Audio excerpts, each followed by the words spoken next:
God bless you. Greetings. Bad luck.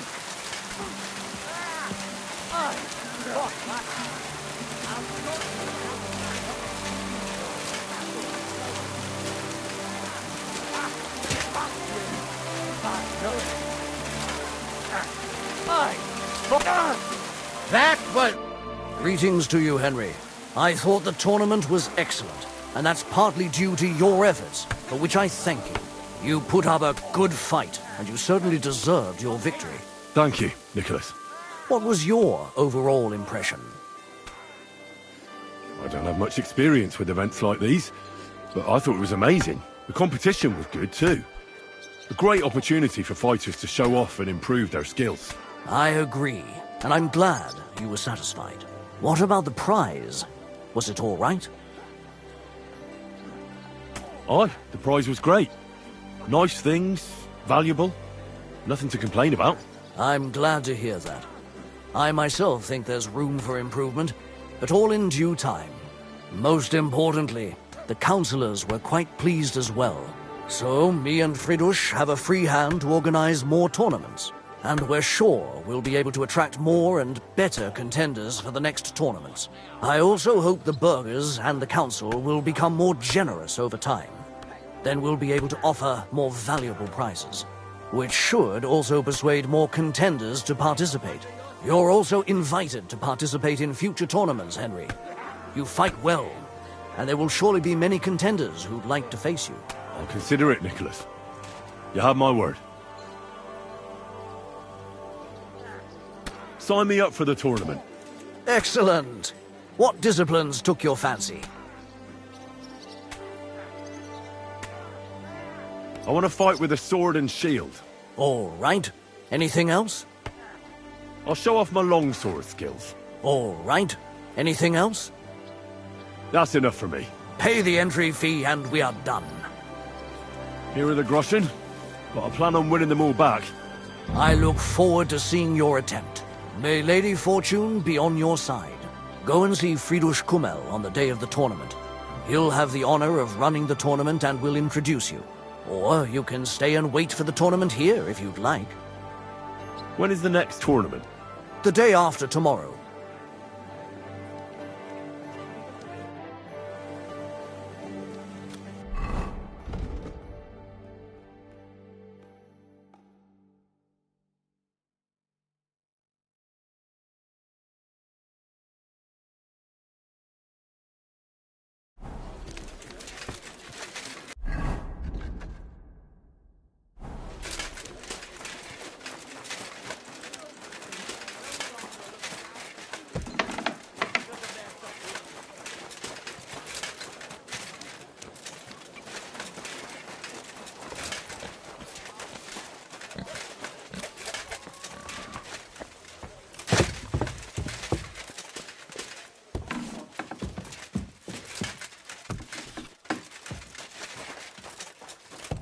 Greetings to you.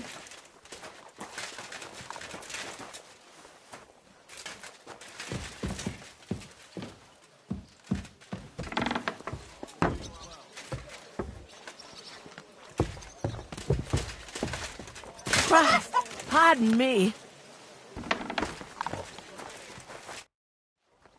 Swordsman Nicholas sent me. Praise the Lord. I feared I wouldn't find anyone, and that would have been bad. That I'd end up all alone, just like with everything else. First, tell me exactly what this is about.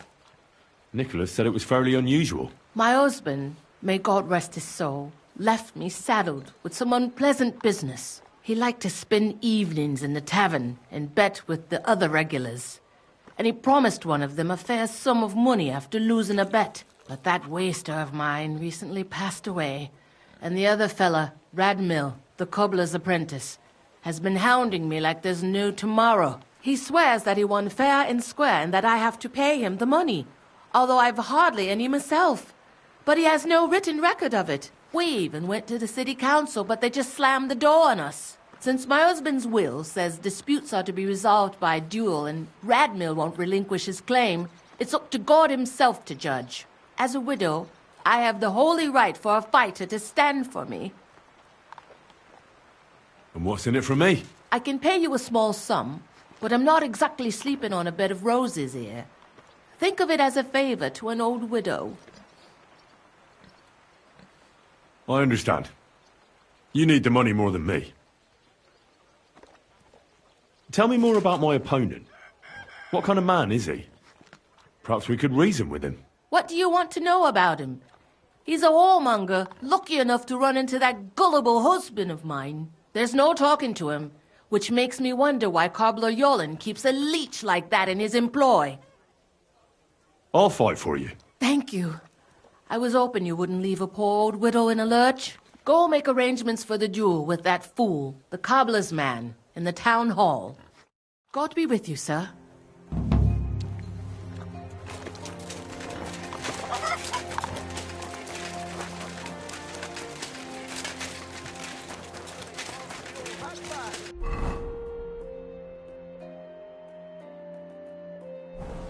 But that's just what they want! You to think they're the ones claiming it's in scripture. Who knows what...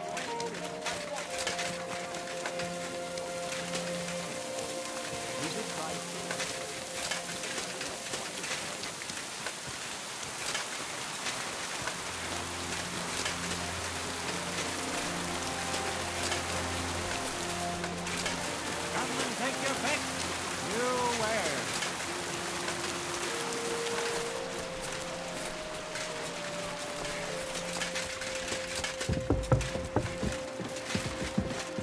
I come on behalf of Widow Gerda. I will stand for her in battle. What terms shall we agree to? So she went and found a swordsman anyway. I had hoped that it wouldn't come to this. I won that money fair and square. But you don't have a witness, or any document. No, I don't. Just my word. And I will gladly even swear on the cross. But once I pay the guild dues, they'll make me a master and I'll finally open my own workshop. I swear before God I'm in the right. And if there's no other way to defend my good fortune than with a weapon in my hand, so be it. Unless you would show mercy and let me win. I don't intend to break my word. And I certainly don't want to ruin my reputation by throwing a duel. As you wish. Right is on my side, and God will certainly guide my hand. We just have to agree on the weapon you want to use. I choose sword. Which weapon is best for you? I'm a cobbler, not a swordsman. I'll have to borrow a weapon and armor from somebody. Go back to Gerda and tell her we're agreed and that we'll meet there. Southwest of the city is a large solitary tree on a hill. Gerda will know where, so come together.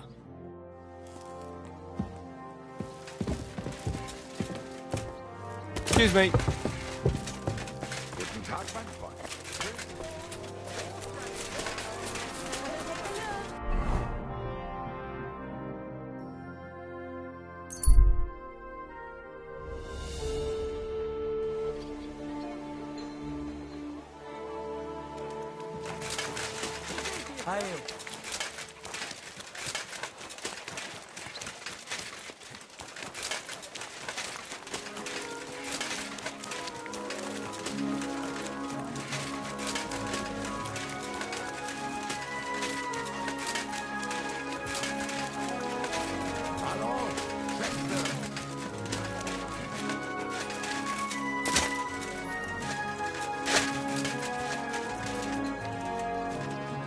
Courage! Greetings. Do you need something? I went to see Radmill, and we agreed on terms. And what weapon did you choose? It'll be swords. Radmill went to find some armor, and then we'll meet at the big tree southwest of town. He said you'd know. I know. I know. And are you ready? We can leave right away. Then let's go, so I can finally have some peace.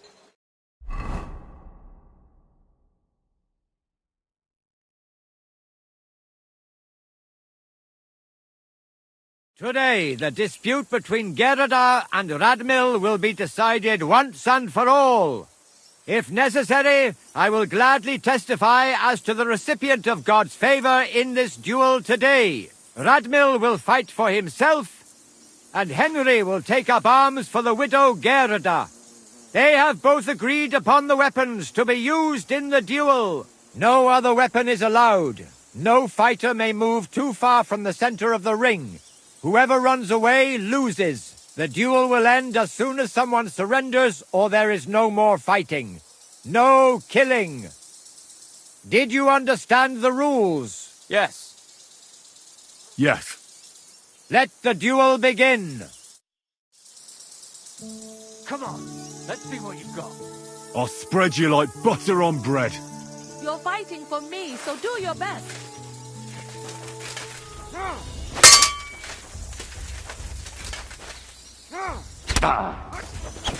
Get him! Mercy! Spare me! I knew that the truth was on my side. Finally, the truth is revealed. Oh, you certainly know how to fight. So it's decided? Unfortunately for me. Let's go to the others. Radmil, Henry, you both fought valiantly, but God has decided the truth lies with Goodwife Gerda. The dispute has thus been justly settled in her favor. Yes, that's right. Did you hear that? Don't you even think of trying to get money out of me now. I've got a witness that you lost. Don't worry. I honor your victory. You won't hear from me again. And you, Henry. Here's your well-earned reward. I'm glad to have helped settle this. This duel was guided by the hand of God. If necessary, I will testify to everything. No women?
Aye, of course. Oh, wow. Now just... Good day. What will you do now? We'll give it some thought and see. Hopefully we'll know better when you come back from Liechtenstein. Who is this Kubyanka, anyway? How long have you known each other? We were defending a castle and hiding in the woods together. But he was always closer with the devil. Can he be trusted? Aye.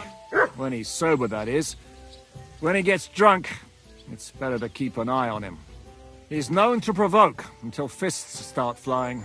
Did you see what happened when we first arrived? You mean how they wanted to cut his throat for cheating at dice? Aye. It's best not to play with him.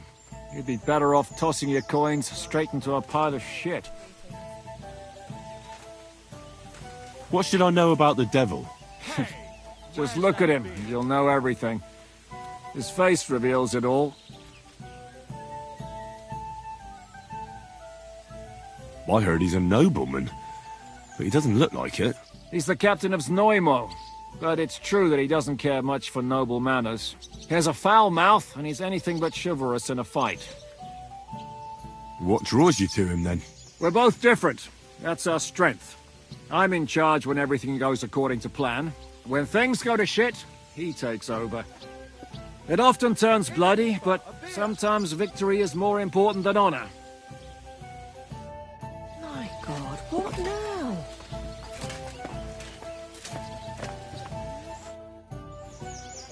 I'd like to learn something. What is this about? I heard you're good at opening locks without keys. I'd like to learn. Fine, but it'll take some time.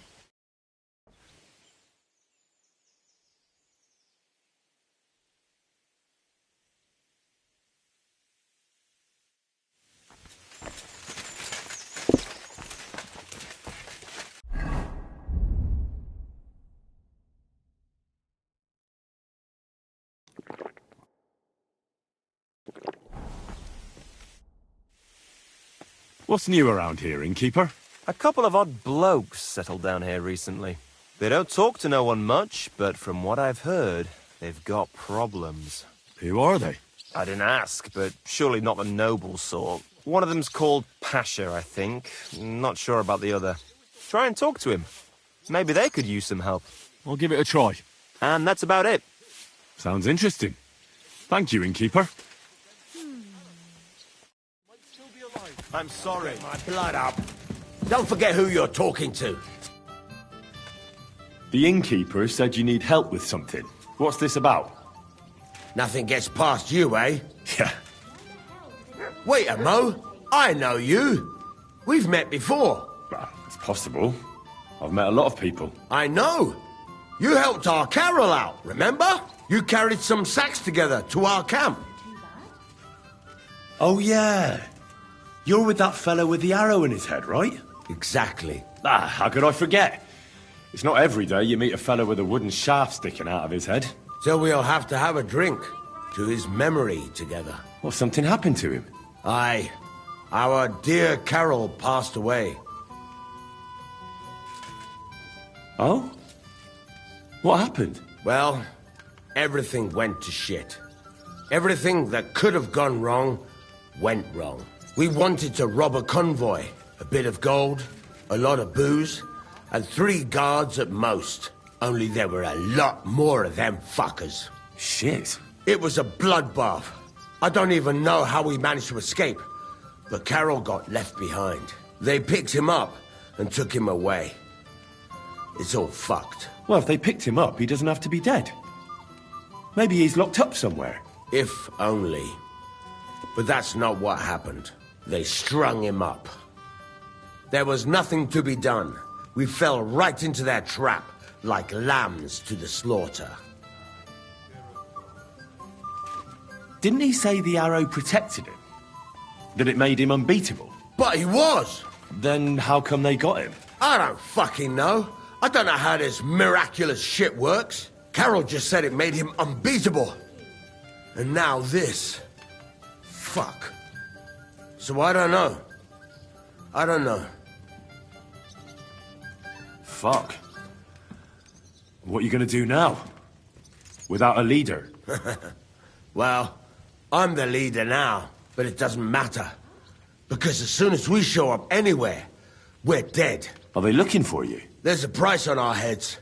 But more importantly, without the power of Carol's arrow, we're lost. Maybe you'll be fine even without the arrow. Carol was a good man, but maybe the arrow wasn't magic. It could have all just been a coincidence. You're dead wrong. Before the arrow, we were just a bunch of hopeless wretches, and Carol was the biggest one of all. What? How come? The fool couldn't fight.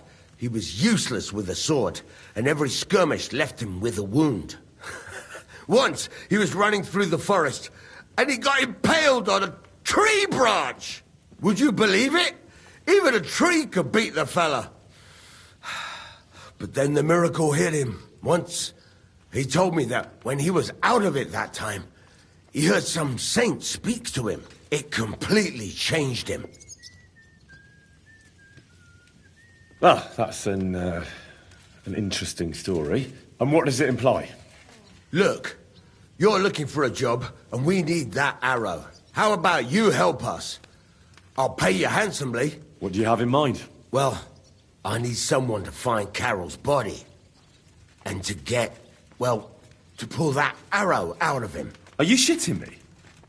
You want me to yank it out of his skull? Oh, I know, it sounds nasty. But Carol would agree to it. I'm sure he wouldn't want us to end up dead. He'd happily give us the arrow. That's a job for someone with an iron stomach. It's nothing too complicated. Find Carol's body and pull out the arrow. That's it. So then, will you help us? This is just about the oddest thing anyone's ever asked me to do. And I've had some odd requests, but... All right, I'll help you. Where should I look for him? Well, that's the problem. I'm not entirely sure. Well, we're off to a great start. Hold your horses. I've got a bit of a lead. Our whole plan with the caravan went to shit near Sedlets. They've got a cemetery there, and I heard there was a bit of a commotion about the last execution. The local gravedigger lives near the cemetery. I'm sure he'll know something. That's about all I know. We can't go round asking questions. That'll cost us our necks. Well, I'll see what I can do. If you manage to get the arrow, bring it here.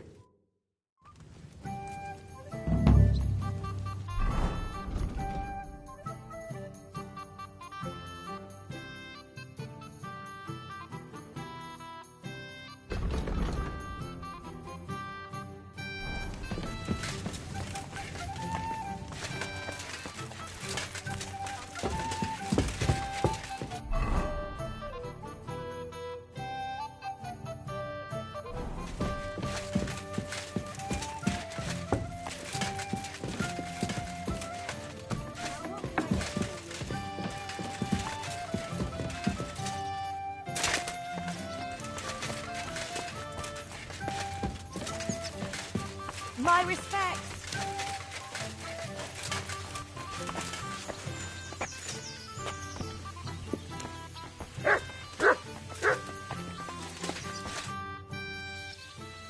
Tell me something about yourself. We barely know each other. No cóż, nie znamy się, ale przeszkadza ci to? What? Speak slower. I can't understand you at all. A co mnie to obchodzi? Wiesz co? Jak chcesz ze mną pogadać, to przynieś mi beczkę piwa i 100 ziędziewu. Jak już to razem wypijemy i się zabawimy, to dogadamy się bez problemu. I'd like to get better with a saber. Do you have any advice for me? Tylko jedną, przyjacielu.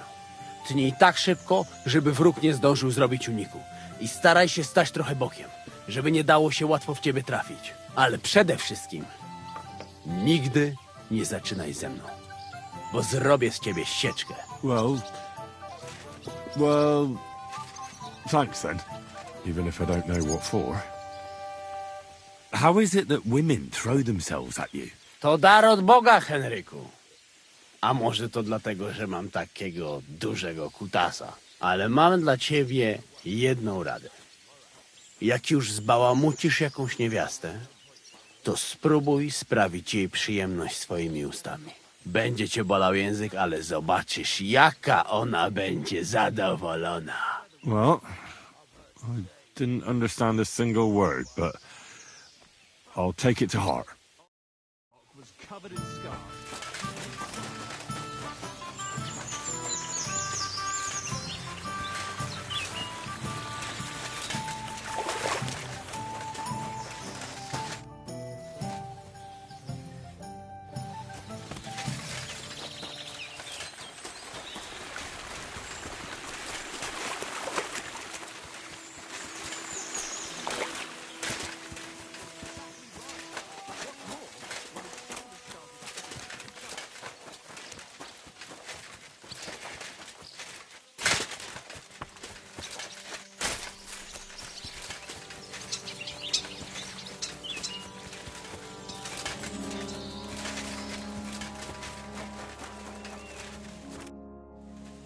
I'd like to learn something. What are you interested in? Teach me how to sneak around without alerting my prey. All right then, but it'll take a while.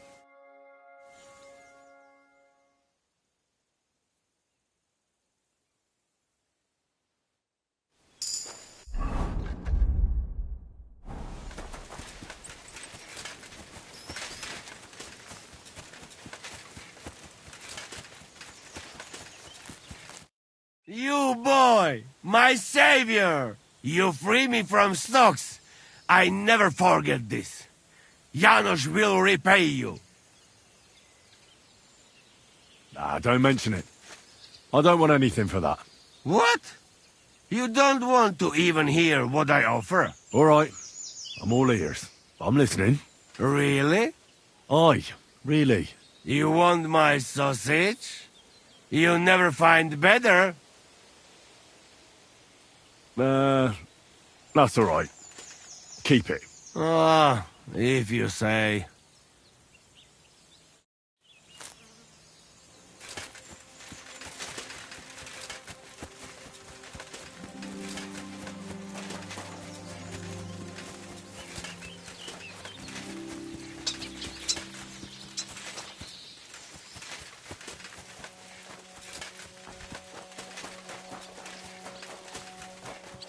Janos and Ada are back, so that's a reason to celebrate. Are you drinking with us? Let's have a toast to that. Toast? Nah, we get drunk like hogs. To pytam się jej, czy nie chce wskoczyć na konika. Ada, for fuck's sake! A wiesz co ona mi na to? She says she don't understand shit, huh? Shut the fuck up! Both of you! A co ty taki wrażliwy? Did Henry take his sweet time with a rope? Or are you this stupid from birth and I just forgot? Nah, he's thicker now. If Henry let him choke any longer, he'd be drooling on his shirt. Chcesz mordę? Shut up! Fucking hell. What biting your arse, devil, huh? I wanted to say I'm glad you and Ada are back. That I don't feel like it anymore. No to my się sami napijemy. Na zdrowie! Yeah! To us! You should raise a toast to Henry. You'd be dead if it wasn't for him.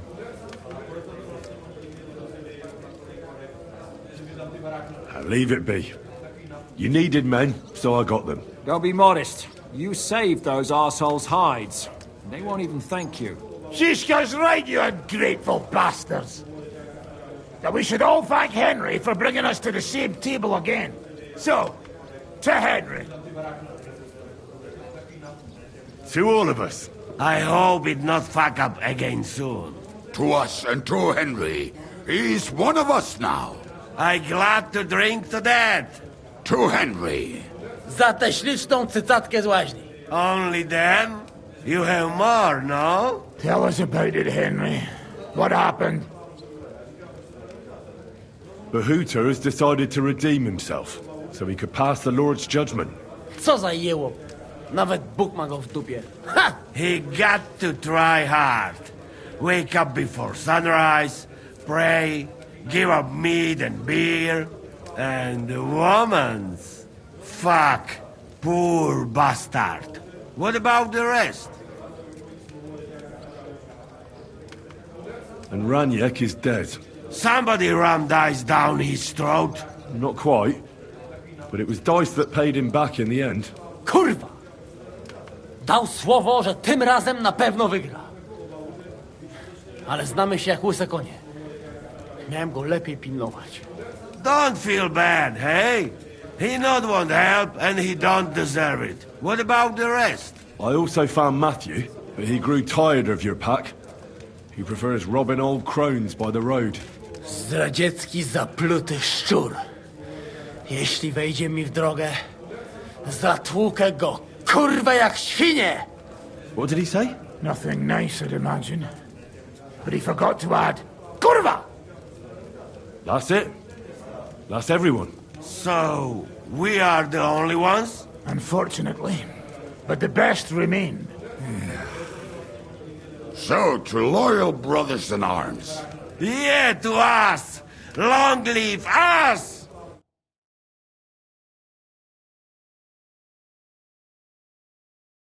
W mojej tym ogródecku rośnie rózyska. Napój mi, Maniusiu, mego kunicka. Nie chcę, nie napoję, bo się kunia, kurwa boję. Bo się kunia, kurwa boję, bo mi jeszcze młoda! Nice. We also have one like that. To teraz ty, młodzieniaszku, dawaj! What did he say? He say you sing now. Are you two fucked in the head? I don't know how to sing. And definitely not in Polish. Nie wstydź się, kurwa, śpiewaj! All right then. Underneath our windows, water flows so clear. Take my little horse there and water him, my dear. I won't water him, though. No, I can't anymore. Cudownie! Pięknie! Henry, my friend, Janusz love you. A mnie nie? You most, my sweet other. No to wypijmy za to! What did he say? We drink to that. Of course we'll drink. Two last drop, Henry. That is the way. You tell us some story, eh? Ah, you fellas are a pair of animals. But I love you. Henry, our boy. Wycałuj go ode mnie, ty gnojku!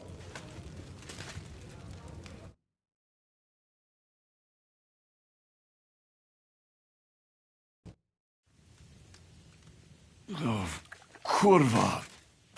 I feel like shit.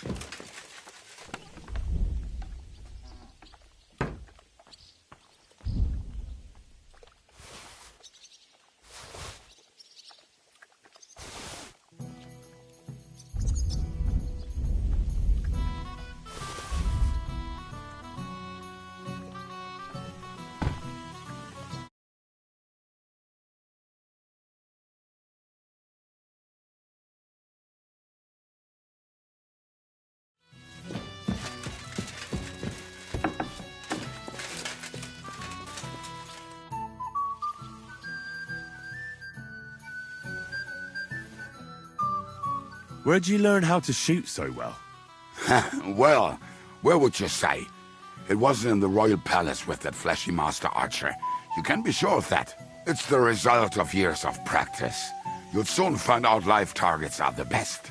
And if they have two legs, that's better yet. But I have to admit, each year it gets harder to keep my eye on the target. My hands are starting to shake. That's why I need to drink so much. When I'm properly wasted, it cancels out the shaking. And then, my aim's like when I was a lad.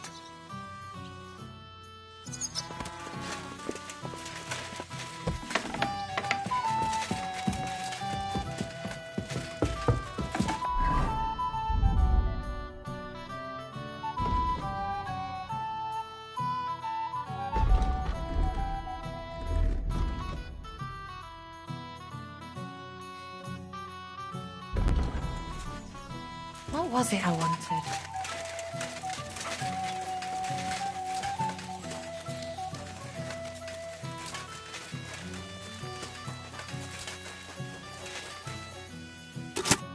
So, how did your trial by fire go last night? Well, I still have both my shoes. I woke up in bed alone, and it wasn't even full of puke. So I suppose it was a success? I'm jealous. At my age, a hangover is almost as bad as getting shot in the arse. You always drink like that? Almost always. The mornings are hard, but at least you clear your head. And often your stomach, too. So what's next, now that your band is back together? Well, I've got Kubienka, Adar and Janos. It's not much, but it'll have to do. Now we just have to figure out how to give hell to Sigismund. What am I to do? Zizka said you kept nagging him about that. Well, the lad taken by von Berkov at Nebakov. You mean Lord Capon? I haven't made much progress. Well, get a fucking move on then!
Rear up! Go! Go!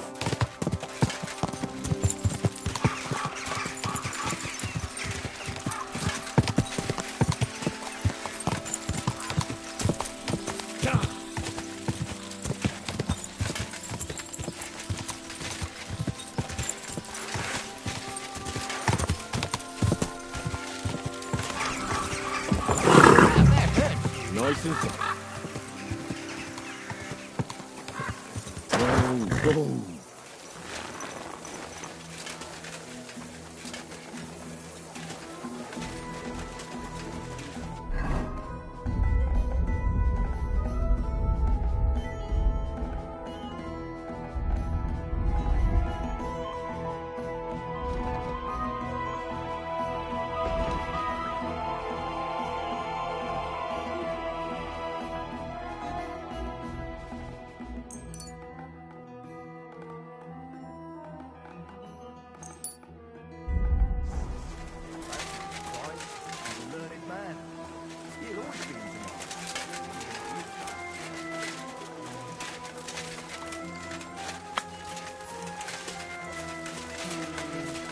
Let's try this again. God bless you, sir. Excuse me, sir. My name is Henry, and... Forget the pleasantries. Czego chcesz?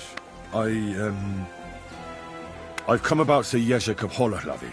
Ależ, no w takim razie to zacznij gość, prawda? Such a distinguished visit. What do you want from me?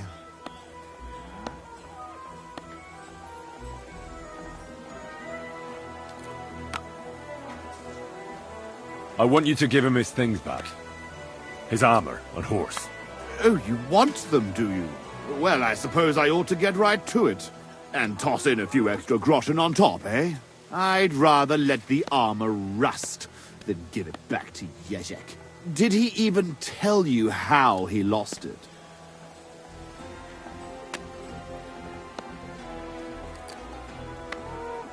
He told me you argued, and he challenged you to a duel. And did he tell you why? Because you torched a village full of innocent people. Innocent people? Precz tego skurwysyna. They tried to cheat us. They gave us sacks full of sand instead of flour. They knew exactly what could happen to them.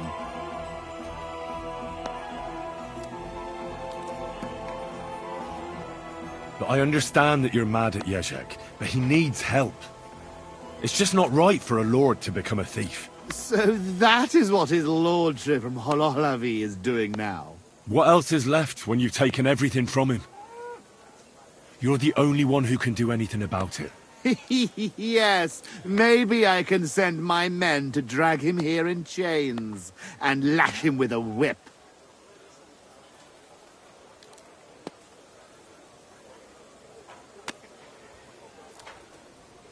Now, you know what? Since there's no reasoning with you, we'll do it another way. In the name of Sir Jerzek, I challenge you to a duel. You? You'd better turn around and be glad I'm not going to kick your ass out of here. Well now, is the brave knight afraid he might lose to me? What would your men say about that? Careful, boy. You have been quite entertaining so far, but I will not be mocked. All the more reason to give me a good beating then, isn't it? And in public, no less. Well, if you want it so badly, let us do this properly. We will engage in 3 rounds. Pole arms first, then short swords and shields. And finally, like proper knights, with long swords. Each man shall take his own weapons and armor, and whoever bests their opponent in at least 2 rounds wins. I will wager Jezek's horse and knightly armor. You match the price in groschen. What do you say? I accept. Excellent! Get yourself the necessary armor and equipment.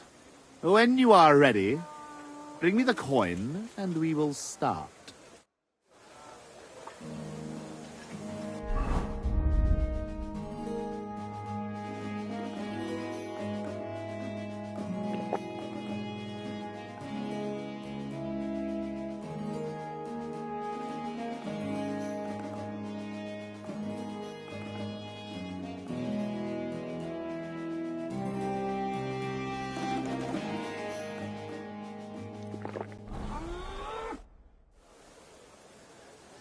All right, I'm ready. We can fight. Tough Spaniale. But you have to put down the coin up front. Here you go. Down to the last groschen. Just how I like it. How should the herald introduce you?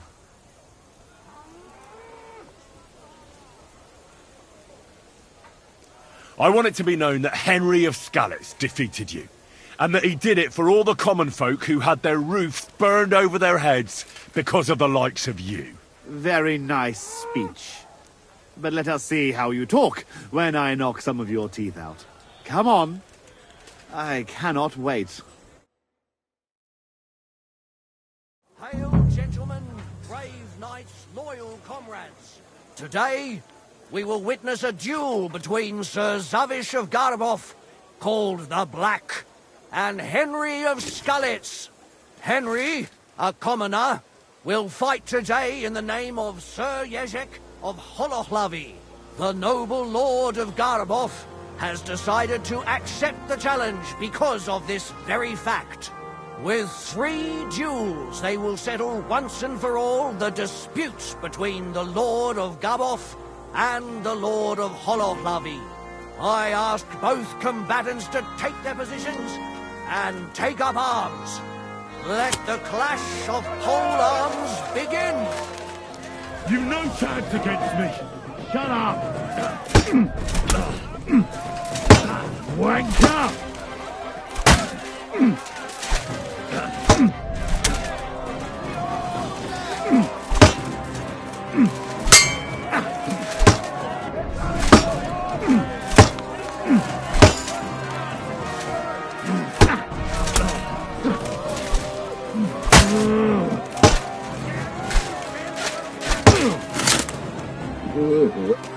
That food must have been boiled. That's the sick to my stomach. Fuck that!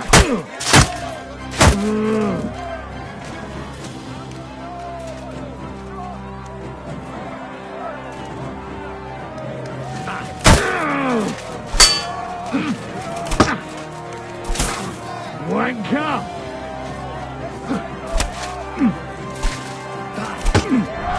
Enough! I give up. And the winner is Henry of Skalitz. I can't believe it myself. He's beaten the Lord of Garabov. Both combatants may now catch their breath and have a bath maid tend to their wounds before the next round.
Both come back.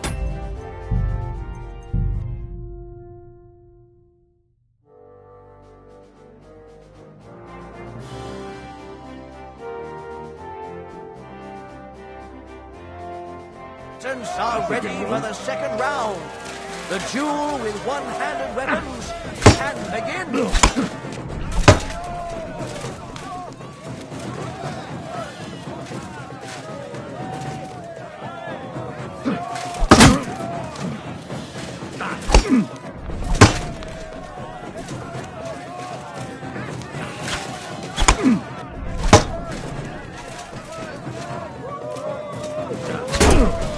No, you don't.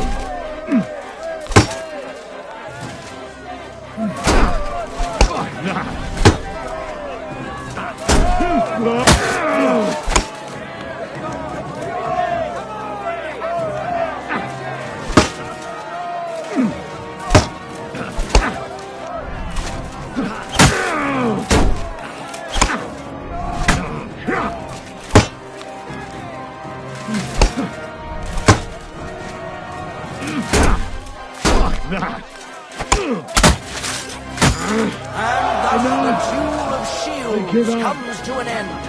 And the winner is Henry of Scarlet. Unbelievable. God must have guided his hand. Both combatants may now tend to their wounds and rearm themselves for the third and final duel.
That's a good one.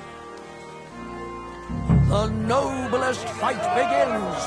The longsword duel.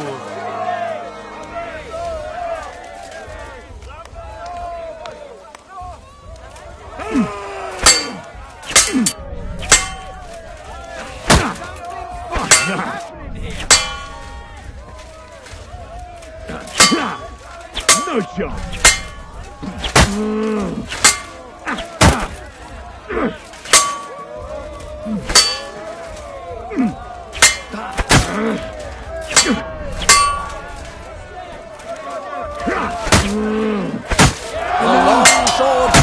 At its end, and the undisputed winner is Henry of Scarlet. He's defeated his rival with an incredible performance. All three duels were well fought, and God was on the side of the one in the right. If I hadn't seen it with my own eyes, I wouldn't believe it. Not only has the brave Henry won glory, he's cleared the name of Lord Ježek of Holohlavi from disgrace. while he put the Lord of Garabov to shame with his performance. The dispute between these two gentlemen is now at an end. Glory to the victor, honor to the vanquished. Well, is that everything? Is it not enough for you? I cannot believe it! I, the champion of tournaments all the way from Brittany to Venice, and I end up beaten by a yokel like you, with his finger up his nose. I thought losing would make you angrier. I would like to kill you like a dog, but you won fair and square. I must give you that. You will find the horse stabled up by the gate, and you can take the armor from my chest. Haven't you forgotten something? The groschen are in the chest, too.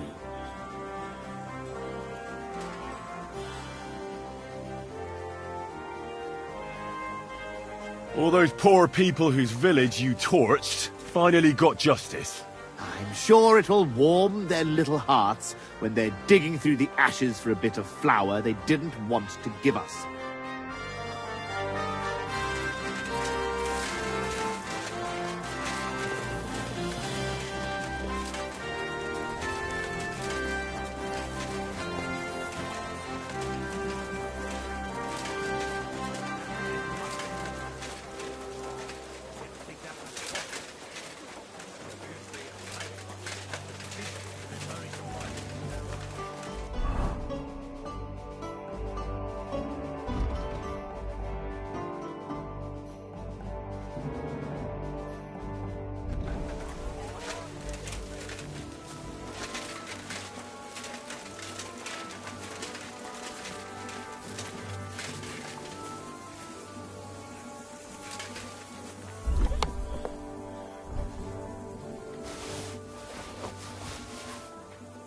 Well, that should be everything.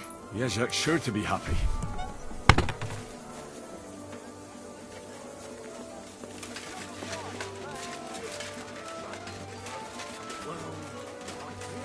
Fiasco.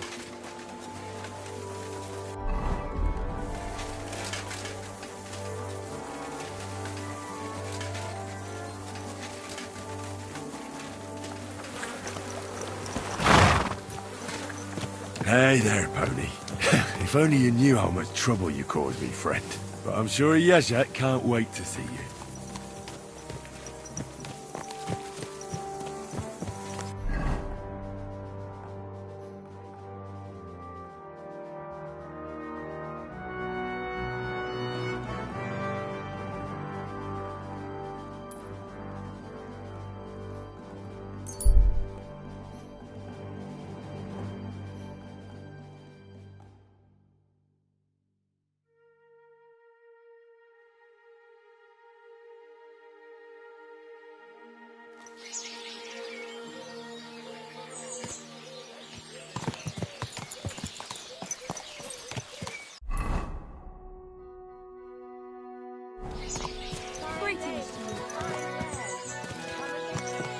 Easy, easy. Nice and slow.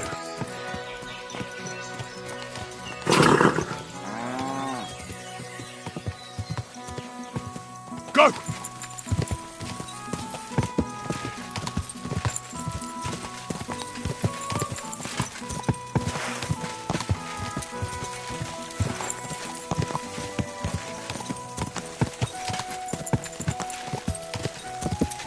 Go!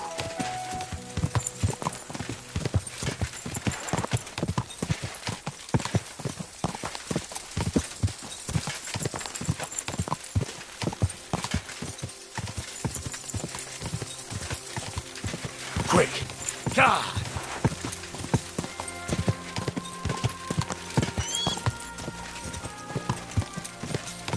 Quick!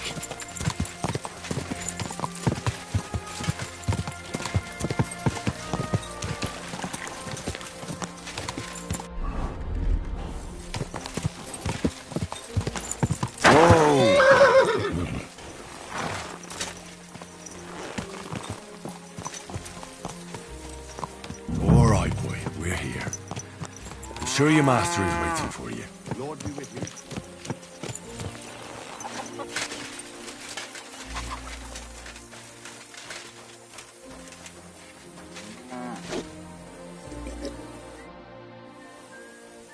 About these things of yours. Did Zavish listen to you? Tell me, how did it go? Well, it wasn't easy. I had to take part in a nightly duel. Damn.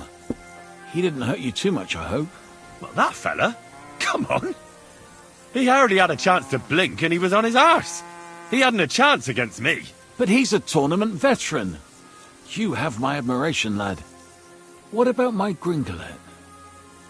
Did he give him to you? He's waiting for you at the inn. He's really quite a good horse for his age. The best. The House of Hololavi will be forever in your debt. Take this shield, so at least you'll have something to remember me by if this is farewell for good, which is quite likely given how old and grey I am. I'd like to give you my spurs. You may not be a knight, but they can still be of use to you. And you know what? Now that I have my things back, I can do without the groschen I've saved up. Take them. Let them be of some use. Ah, it was no bother. And what are you going to do next? I trust you're done with robbing. As the Lord is my witness, I'm done. It's time for me to go home. I haven't been there in years, and somehow I feel it in my bones that I shouldn't put it off. Well then, I'm glad to have met you, Sir Knight. Godspeed, valiant Henry. Greetings. Greetings to you.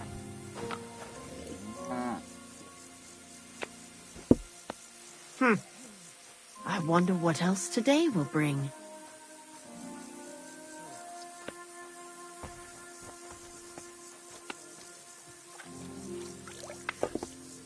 I'll have a jug of wine. I'd like to learn something. What is this about? I'd like to learn some holds. Fine, but it'll take some time.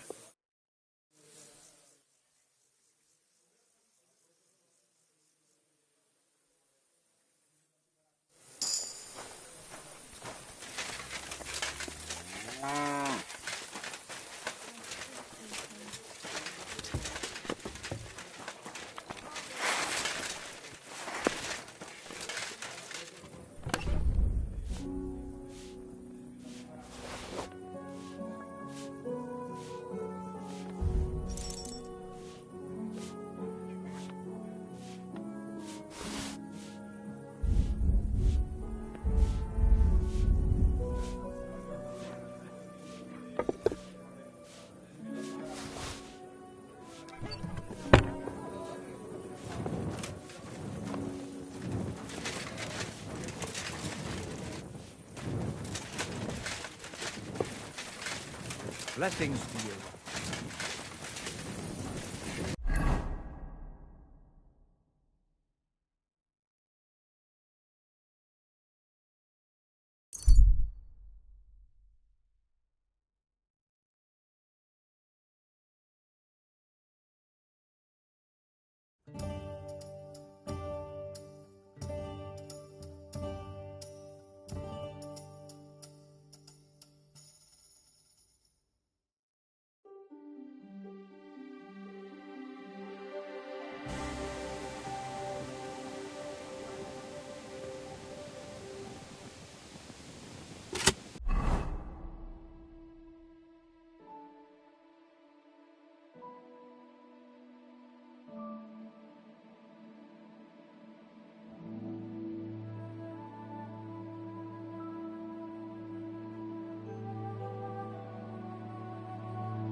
That looks fresh.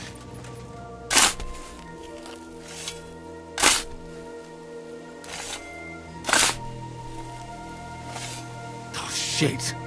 It's him.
Greetings, Henry.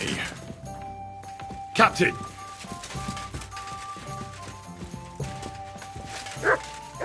I apologize.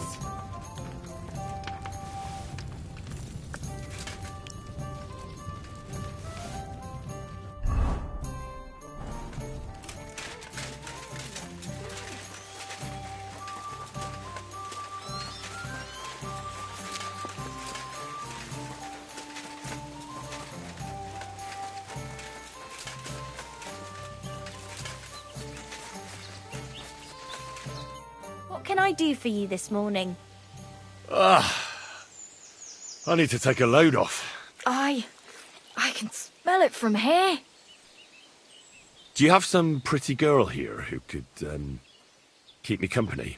My girls know how to make a fella happy. What I really need right now is a little taste of paradise. All right, but money up front.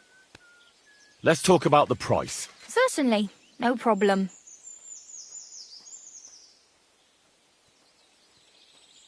Do we have a deal? You must be from a poor region. Excellent. You won't regret it, sir.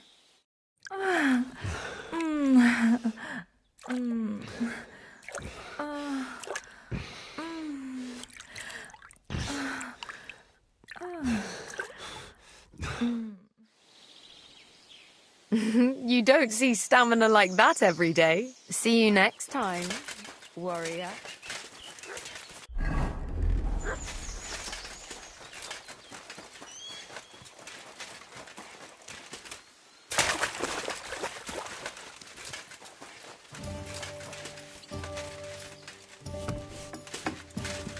Hey! Where's that beer?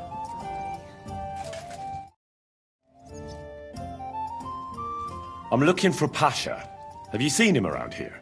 Oh, you must be that good Samaritan, helping us out with our little matter. Maybe. And who are you? They call me Heir. I've been waiting here for you. Pasha had to return to the camp. He's got duties to attend to. Leadership duties. See? I get it. So, do you have it? Did you find the arrow? Of course. I'll keep my promises. All right. Show it to me. That depends on whether you have a reward for me. That, I don't. I was told to wait for you here, and then take you to the camp. Pasha will pay you there. Well, that's a shame. I was thinking it was too easy. Well, let's go then, eh?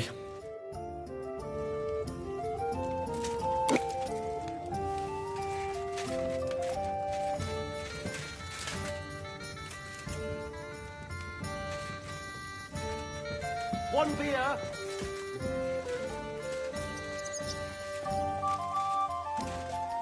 Hey, where did you find it? I mean, where is Karel buried? Well, if I tell you, you'll go there and get caught. I'm not stupid. I know they're after us. I just wanted to know if he was buried proper. I don't want him lying on a dunghill somewhere. He was a good man. Well, it's not hallowed ground, but the place is beautiful. I think you'd be satisfied. Good. That's good. Thanks. You were really fond of Carol, weren't you? We all were. What about Pasha? Well, Pasha was too. At least I think so. He's completely different. Well, he'll definitely lead us different than what Karel did. Every man is different, after all. Aye, but Karel was easygoing. Always talking about how you can live well with little, how we have to be careful. Pasha jumps into everything head first. He wants a lot of coin and a lot of booze. Wanting to take revenge on everyone that did him wrong. Things will be different now.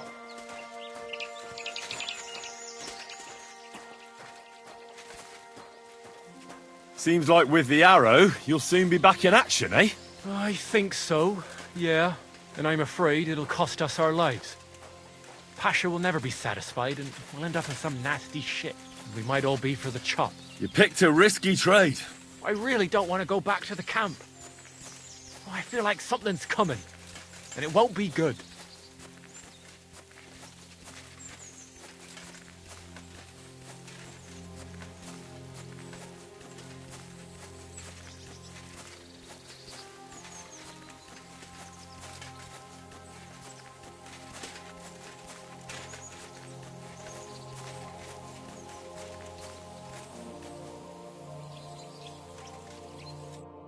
What's going on?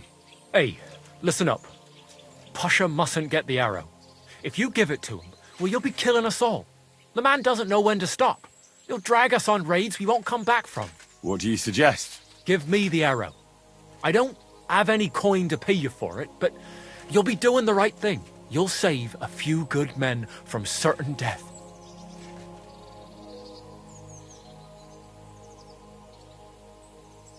You're the same bunch, aren't you? Why shouldn't Pasha have it? Well, because if he gets his hands on it, he'll kill us all. What kind of nonsense is that? It's the truth. Pasha isn't like Karel. Karel was like an holy man. He preached like a priest. We kept talking about humility, about how we only need a little to live. He always said, an humble life can be a good life. He sounds like a good man. A shame. He was. Pasha, on the other hand, well, he's different. He keeps babbling about how we'll have mountains of gold just as soon as he gets his hands on the arrow, and how he'll take revenge on all those who did him wrong. Well, he's like a madman. I'm afraid he'll drag us into something that'll have us all swinging. That's the risk of being a bandit, though. It can cost you your neck. So it is. But I'm not going to hang just because Pasha wants his vengeance. If I give it to you, what will you do with it? I'll go somewhere far away and start my own gang. I don't need mountains of gold or revenge like Pasha. We'll be happy with a little and we'll have a good life. Like with Karel, and the arrow will help us. I'll give you the arrow, but only if you promise me you'll stop robbing people and find honest work. I could lie to you, but I'll be honest. I was born a thief, and I'd like to die as one too. I couldn't handle being cooped up in some workshop all day or shoveling shit on a farm. I want to start my own gang. And for that, I need the arrow. In that case, I can't give it to you. I was worried this would happen. Look at it this way. We're all alone. Here, nobody'll hear you scream. So, either you give me the arrow, or I'll take it from you.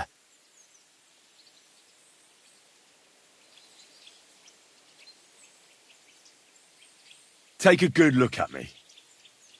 Do you think you stand a chance? We both know perfectly well how that would turn out. It wouldn't be my first fight. But it'll be your last. I don't want to kill you, but if you leave me no other choice, I'll do it. I won't go back to the camp. Pasha will lead us all to hell. Go where you want. But the arrow stays with me. Shit!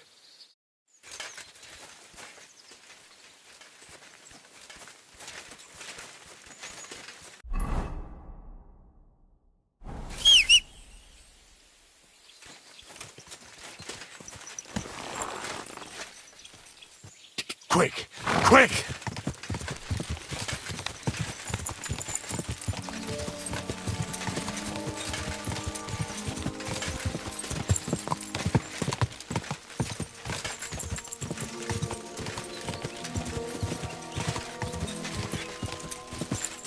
God!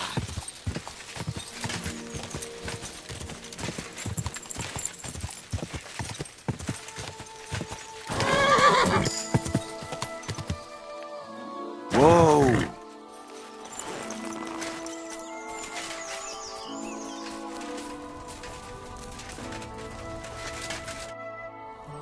I found your Carol.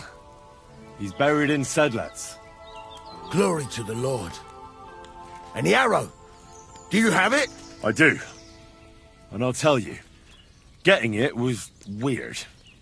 I've never done anything like it. See? You felt it too? It's a powerful artifact, and its power will save us. Where's Hare? I left him to wait at the Devil's Den, so he'd lead you here.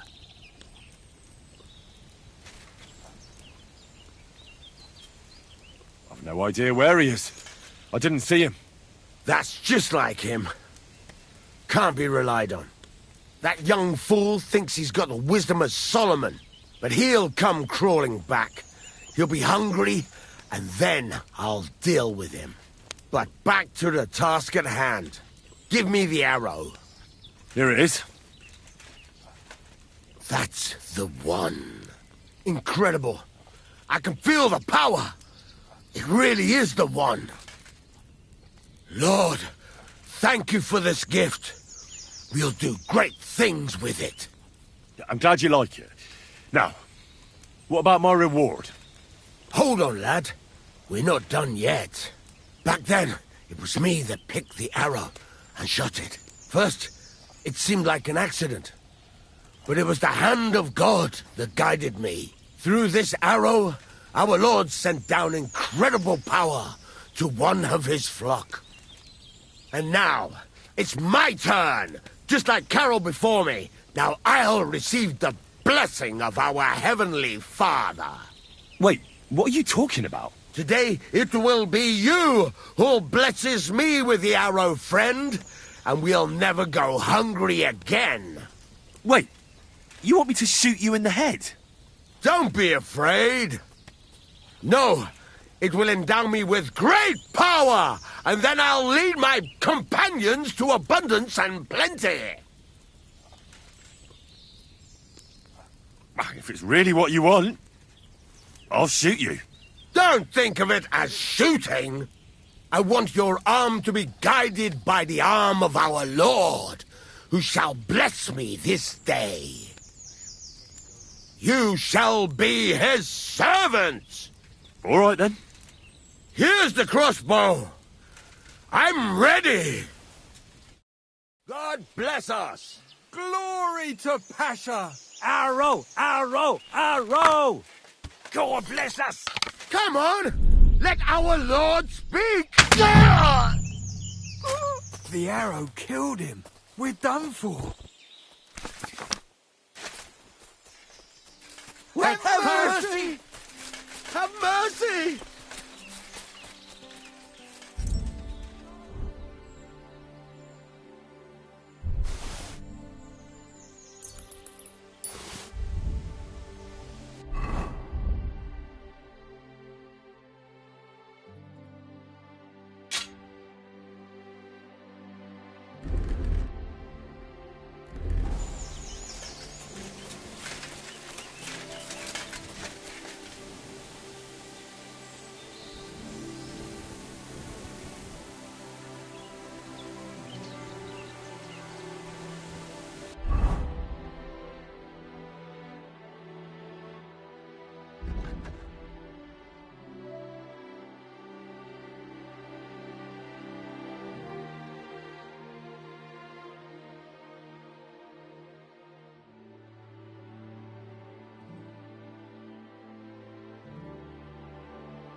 Hey, I'd like a word.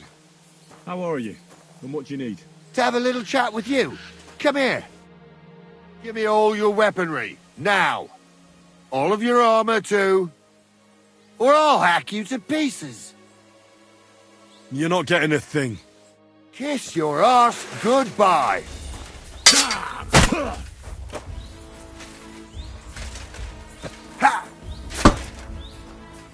No, you don't. Ha! Too slow.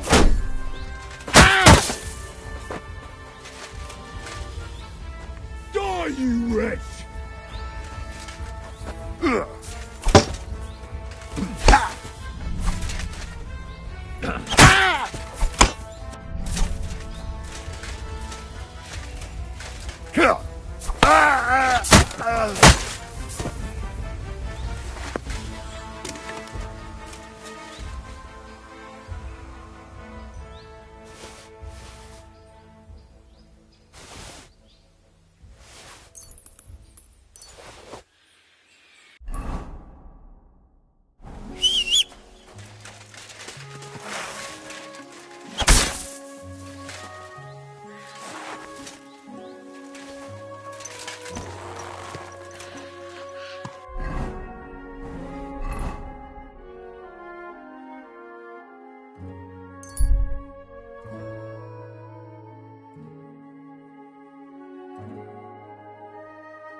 Easy, easy.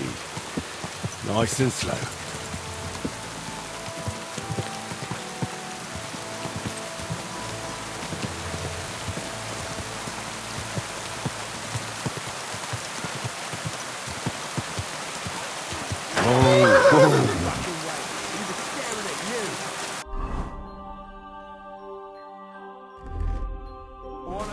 Now you can't, you bastard! Excuse me? Do you still feel like fighting? If I get something out of it. How about a fight? Have you got some money? I do. Here you go. Good lad. So, defend yourself. I'll be with you.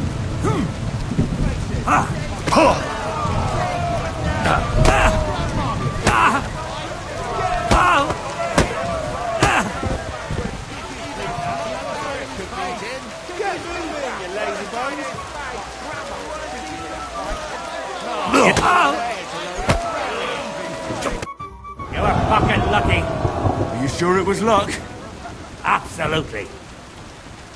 Here, take this and get out of my sight.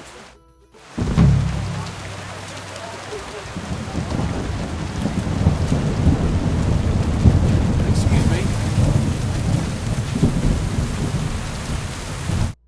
Afternoon, sir. What would you say to another fight? Why not? At least I'll stretch these old bones. Do you want to fight? I could use a drink first. Would you? Me? Here's something.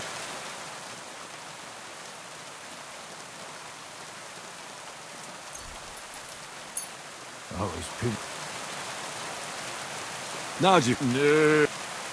No. You're a fella I don't meet every day. Well? Absolutely. Do you want to fight? Have you got coin? I do. Here you go. Excellent. Let's start the show.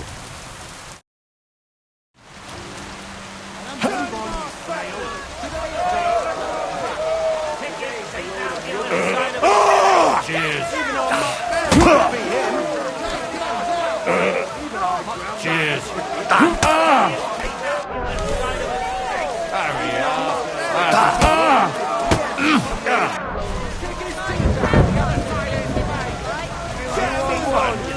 What kind of shit is that?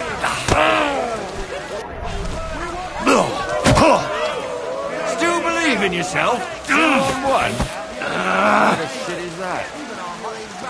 Bad luck. Cheers.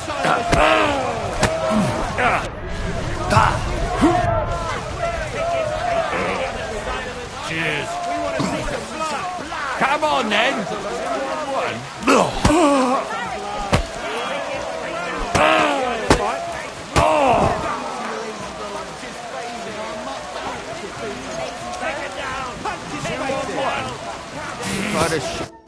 You would be too if you weren't hammered. You sound just like my old woman.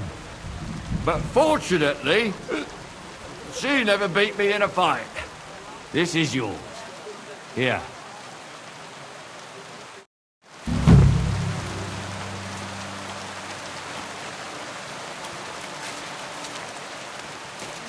Excuse me? Weather. Good day. Did you get in a fight or what? There's blood all over you. Would you like to go another round? You feel like you have too many teeth. Shall we fight?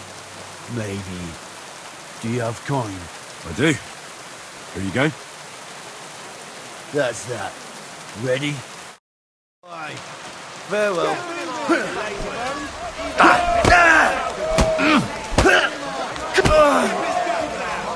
I'll take you on.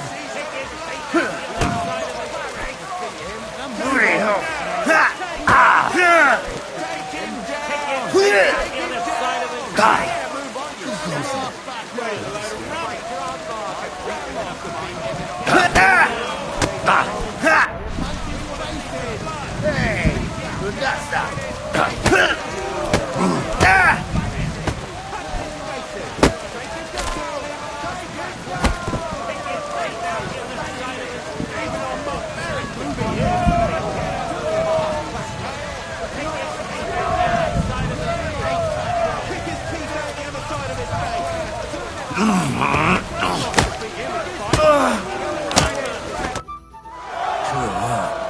You have a good feint.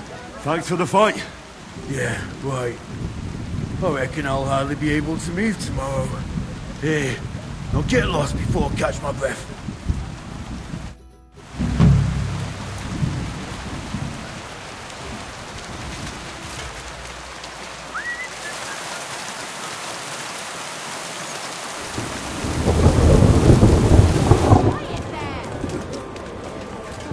I'd like a beer.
Up! Up!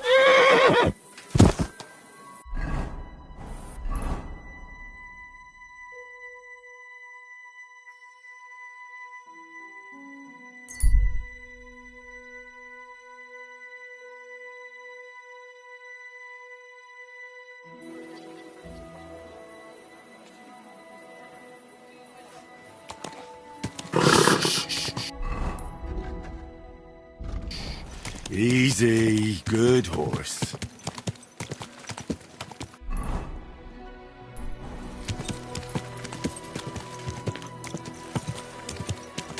Go, go.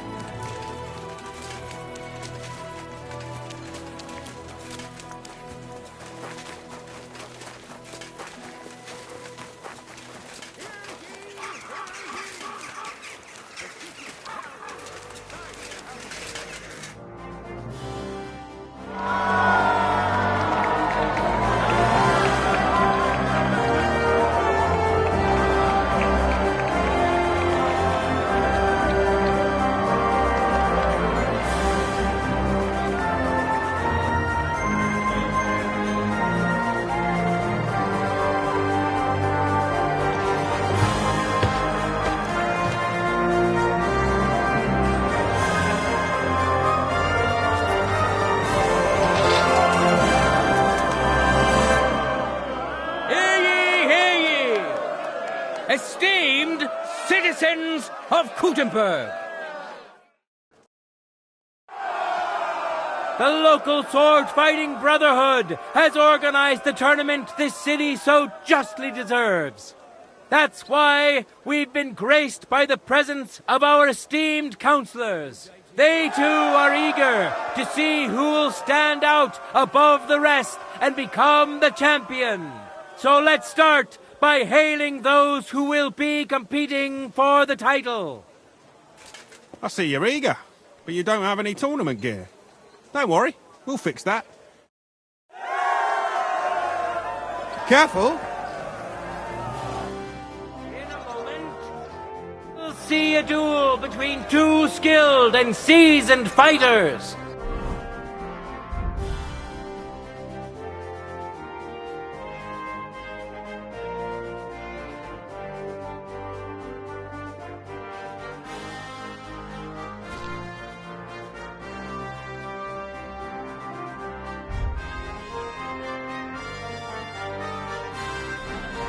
A masterful fighter of great fame and renown, who has defeated many a skilled adversary. He has already triumphed several times and is here to defend his supremacy. Henry of Skalitz! And who's going to face him? The young son of a blacksmith, known to most as Susie, as his face is as smooth and pretty as a lass's. But don't let his looks fool you. This lad is as strong as an ox, can bend iron with his bare hands, and hits like a hammer.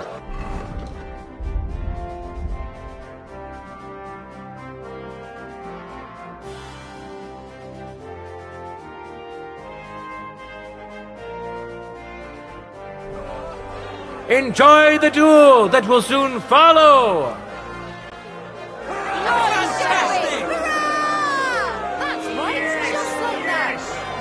Contenders, forward! Bravo!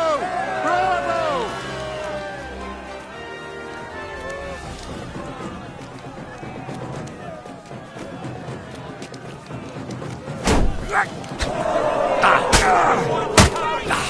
No, you don't! Take that! Shove that bastard prick off. Show him how we do things.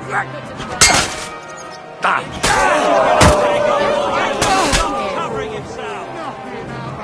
Let the steel sing!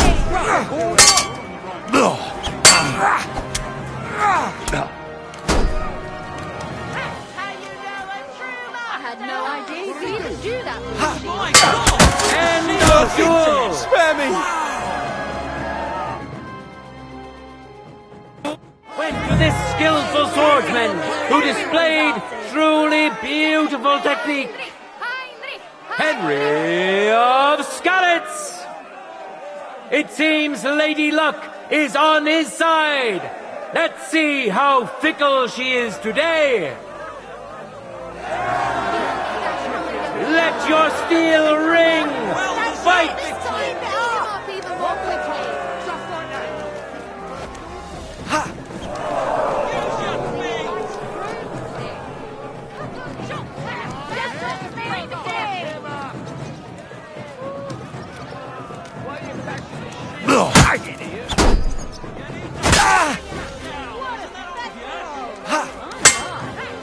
Too slow!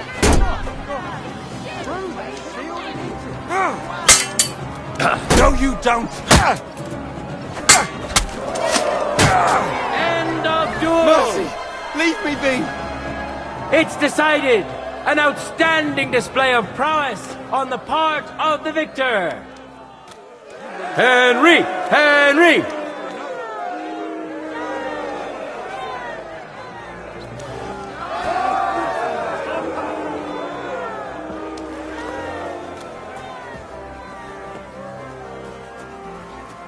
And now, two great fighters go head to head. Master Cobbler, Linhart. Sharp as a razor. The local sword fighting brotherhood. Linhart will now show us the awl isn't the only sharp object he's handy with. Now his skills will be put to the test by a tough bruiser who's well known across the town. Zdeněk of the Gate, an honest miner who will have huge support today. He promised to donate all his winning to the construction of St. Barbara's Cathedral.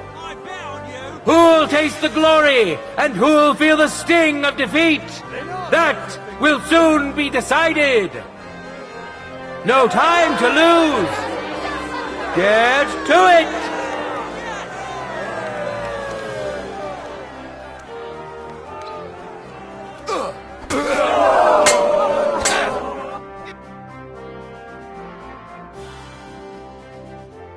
Now comes the final sword and shield duel. Welcome to those who are yet to meet their match. Henry of Skalitz, welcome him once more. And surely he will face an equally brave warrior. Zdeněk of the Gate. May the best man win. As it should be.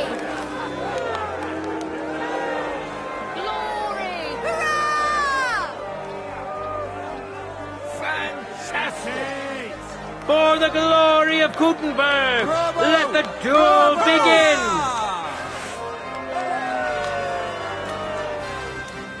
You fight like an old hag! Bastard!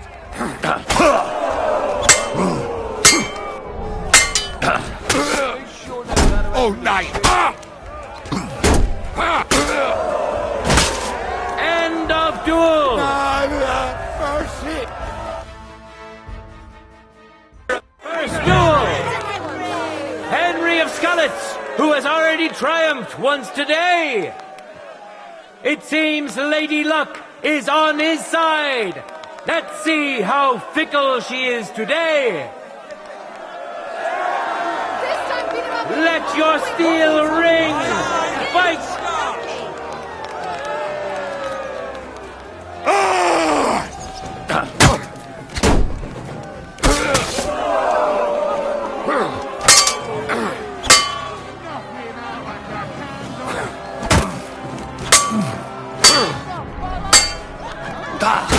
End of duel!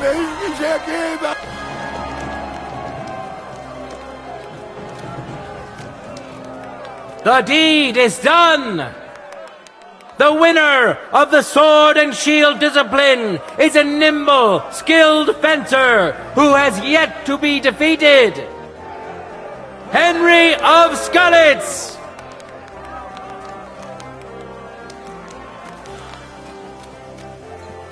The time has come for our contenders to put their skills with the longsword to the test. It is a noble and dangerous weapon. Lady Fortune really Mastering it smiled on is you no today, easy- eh?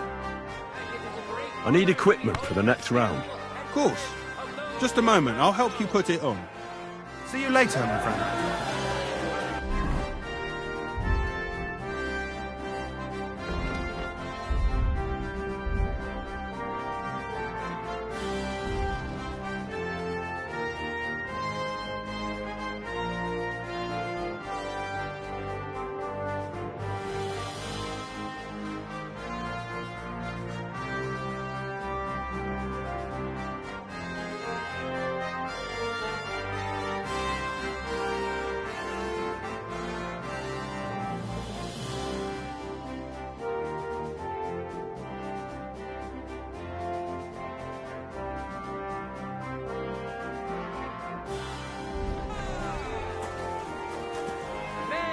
Could easily make war their trade, will now be defeating for Lady Fortune's favor.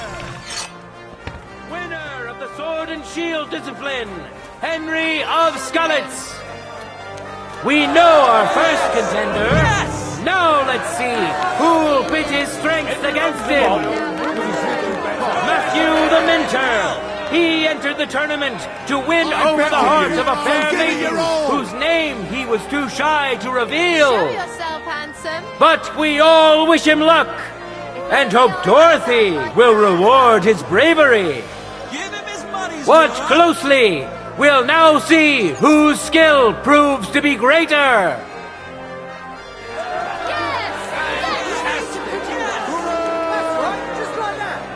No time to lose. That's right, just like that. Get to it.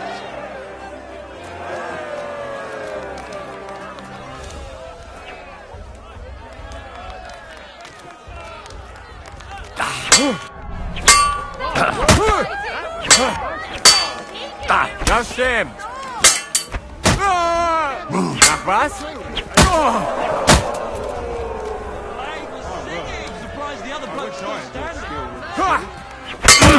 End of duel. Mercy. Let me go. Which contender handles his weapon better? Henry! He clearly has the advantage, but will he be able to use it? We shall see. Ready? Go for it! You're a dead man. You know that? Cut the bullshit and fight! End of duel! The Lord has decided who will be humbled and to whom will be granted a second victory. Henry of Skalitz!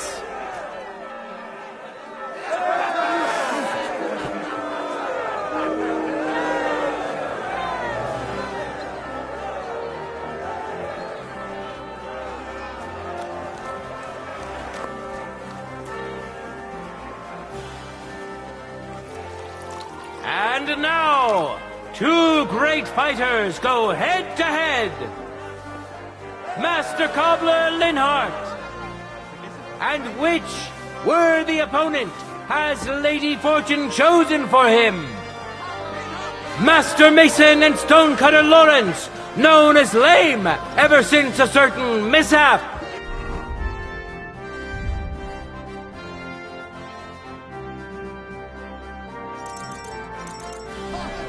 Yet he's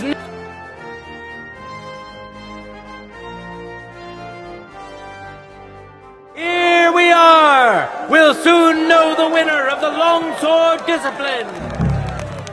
Welcome to the best swordsman of the day. Henry of Skalitz, welcome him once more. And who's going to face him? Master Cobbler Linhart. Enjoy the duel that will Henry! Glory to Henry! Let your steel ring! Fight!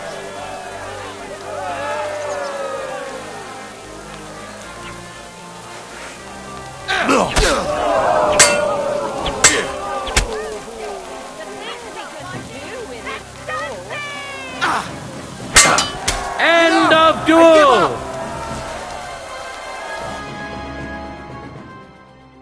Went to this skillful swordsman who displayed truly beautiful technique. Winner of the sword and shield discipline, Henry of Skalitz. He clearly has the advantage, but will he be able to use it? We shall see. Ready? Go for it! You're no match for me!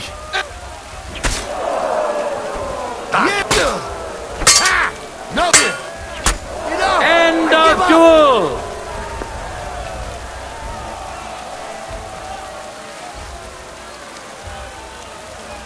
It's over! All hail the victor of the longsword discipline, who proved his mastery of the blade! Henry of Skalitz!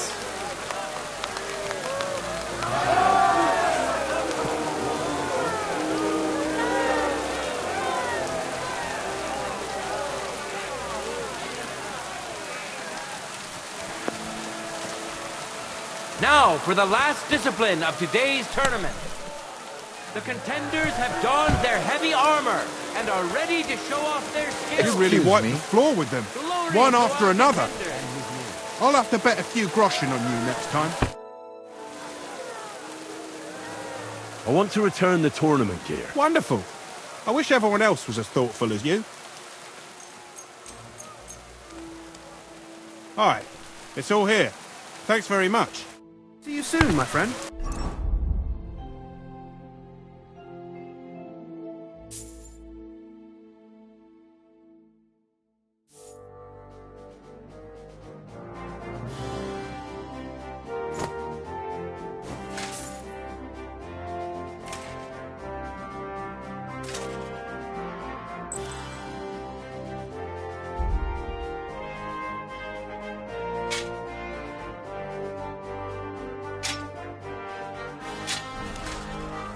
Now, we'll see a duel between two men, neither of whom is to be trifled with. Susie the Smith.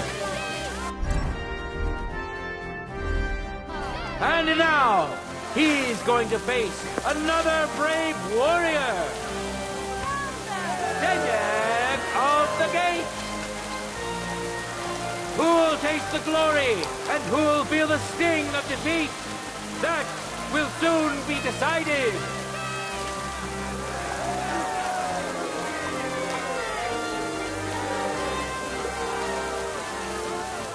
Contenders, forward!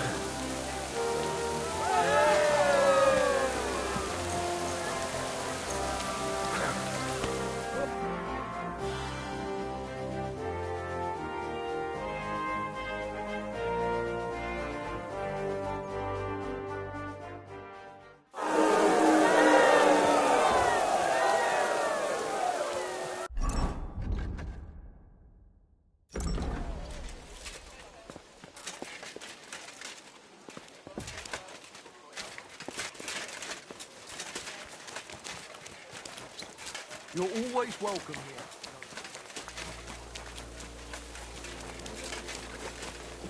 Christ, pardon me. Good day, sir. A cut and a shave, please.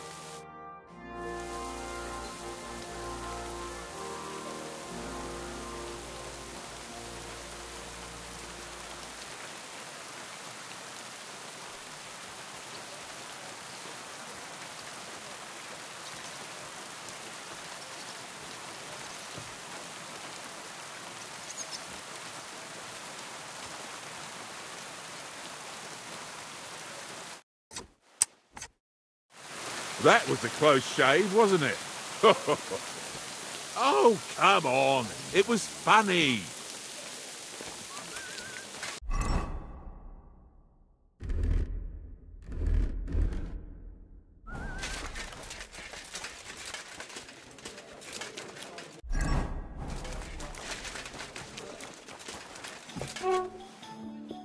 The customers have been singing your praises recently. Brotherhood, you will learn how to handle a sword properly.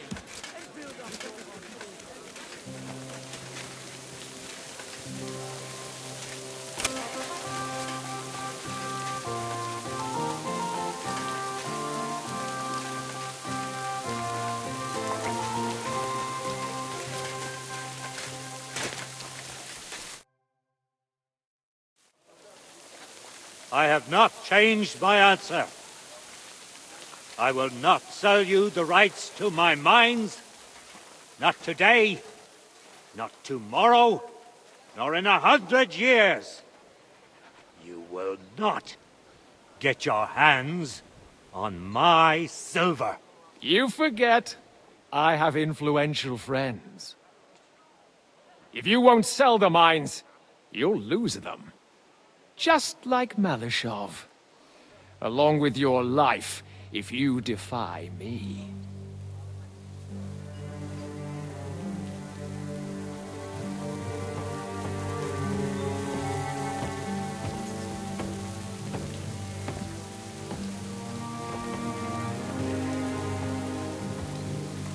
Mind your step.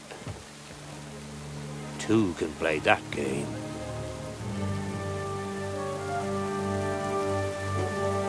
Did you really think that I didn't know you were stealing the royal silver, eh? When your self-proclaimed king finds that out, your head will be on the chopping block.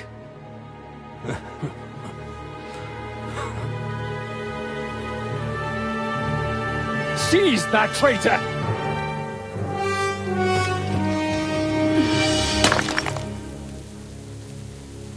Not another step. You'll get yours too, turtle dove.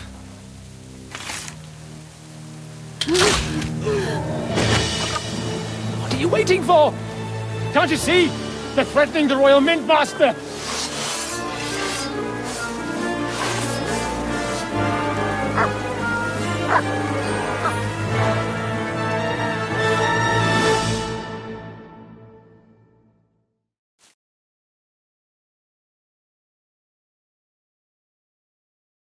I'll kill you!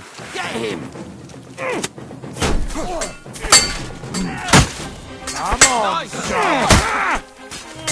Get that fucker out! No, damn it! Sorry, fucker! Don't spare it! Right! It's no wonder you're still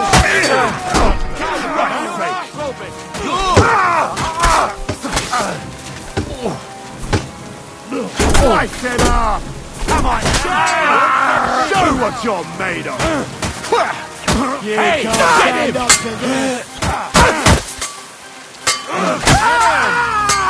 Nice hit! Now it's your turn, you... Damn.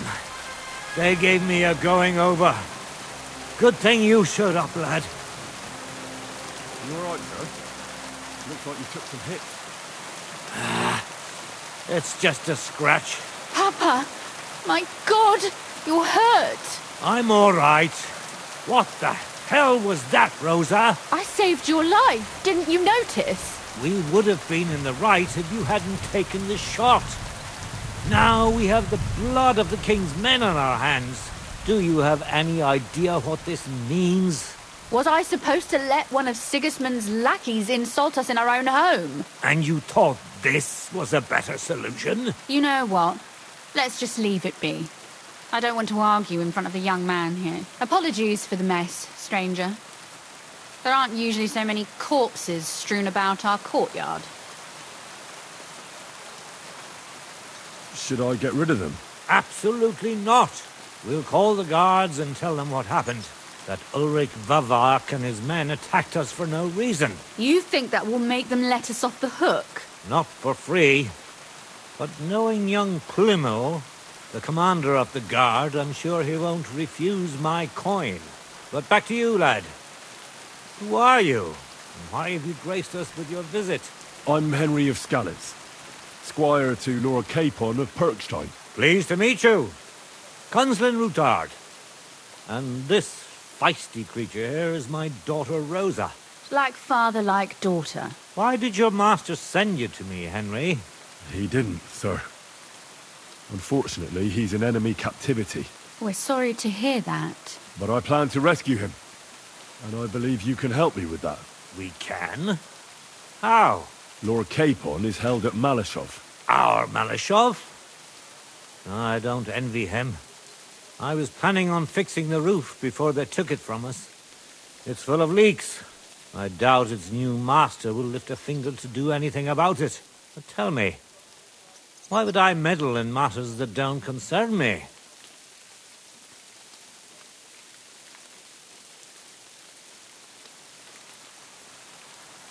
Well, I might have just saved your life. That's true. And for that you surely deserve a reward. But to get involved in something as dangerous as freeing a captured nobleman in a territory conquered by Sigismund? We have to do something to help. I know it's dangerous. Dangerous? It's madness. What if somebody finds out? Nobody will know. You haven't been in Kuttenberg for long, have you? The walls have ears here. I'd only end up with my head on the chopping block. And I don't even want to think about what they'd do to Rosa. That's true. As long as Vavak's breathing down our necks, we have to be careful. Who is he, anyway? Ulrich Vavak von Neuhaus. The new mint master appointed by Sigismund himself. He's had it in for us ever since he took over the office. He's been pressuring me to hand over my mining rights. It seems he'd like to see me reduced to a beggar. And now we've killed his men. The king's men. I'll have to reach deep into my pocket to get out of that. Like Rosa said, lad. As long as Vavak is around, my hands are tied. I'm sorry. Then let's get rid of Vavak. He must have some weakness, right? There may be one. It's obvious Vavak is getting richer than his office was.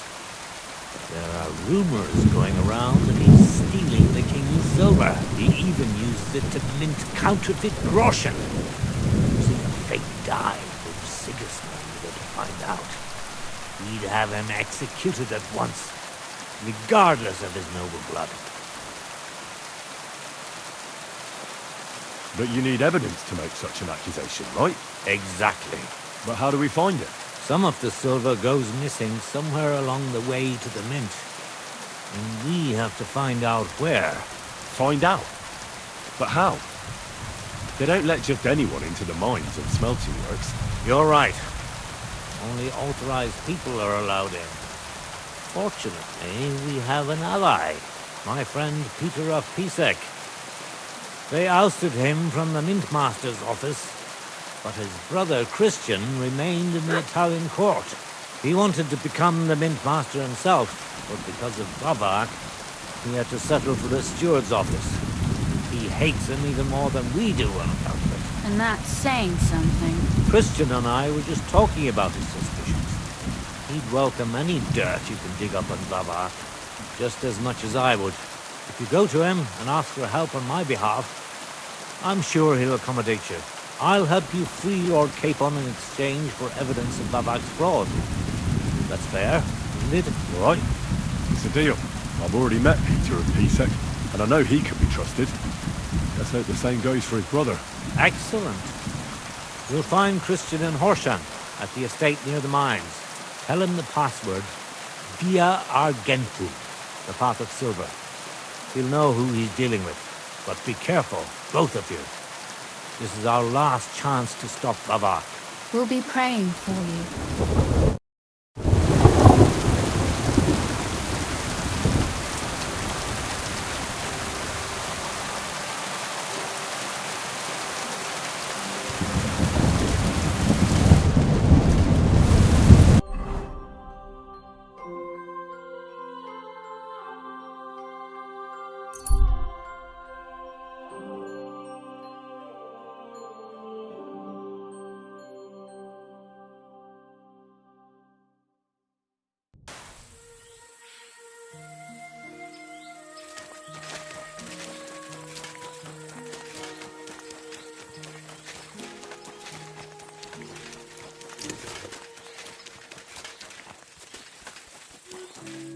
My God!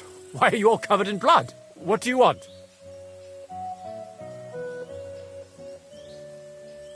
Till we meet again? I decided to atone for my sins, Father. For you, it's a necessity. Without sincere repentance, you will head straight into the arms of Lucifer, the fallen angel. I'd like to go now. There is a conciliation cross between Sukdol and Rabosh. It stands there to mark the end of an old dispute over land between two bailiffs. Not a single drop of blood was spilled. You might be thinking, why is he sending me to a place where nothing happened? Not every dispute has to end in bloodshed. Remember that when you pray there. What penance do I receive? Confess your faith by repeating the creed. I hope the Lord will hear your prayers. I'll make sure to get off on the right foot. Remember the other one, too, so that your legs can actually take you somewhere. Till we meet again.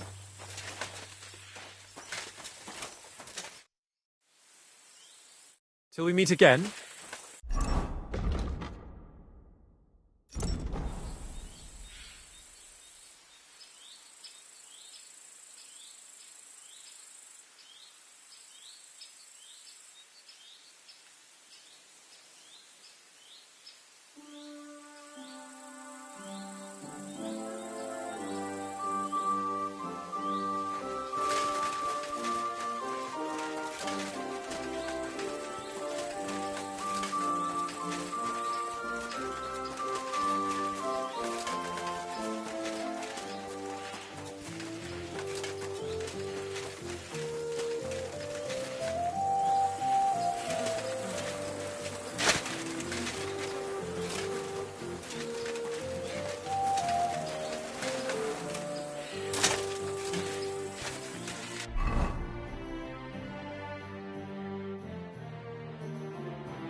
What the?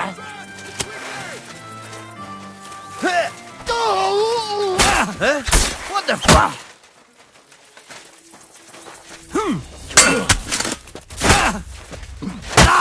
Show your stuff!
Go!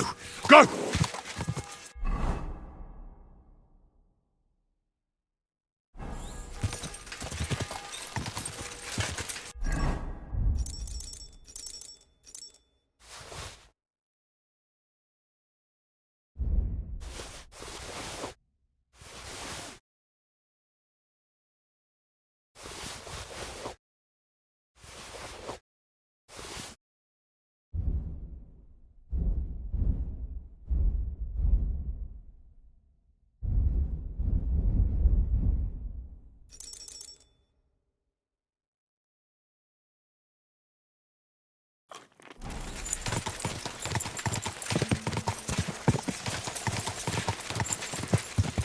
Quick!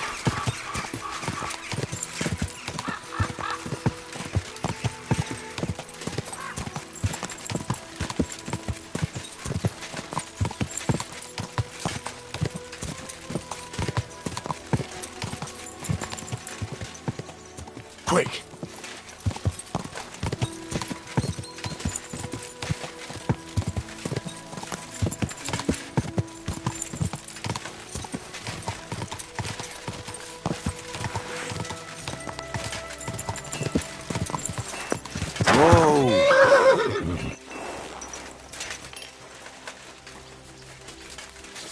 At your service, sir.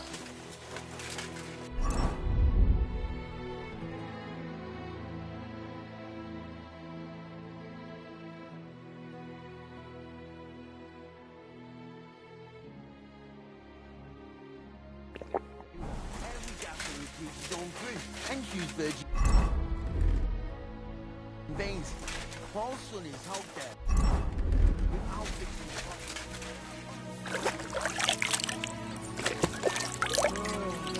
fuck. I got this job from Ulrich von Neuhaus. But I can make sure he knows how you run the place. That's the 5th yucca who got scrushed in here. This is some jiggery pokery. Be quiet. And now clear off. Hey! You're a Christian of Pisek? I am.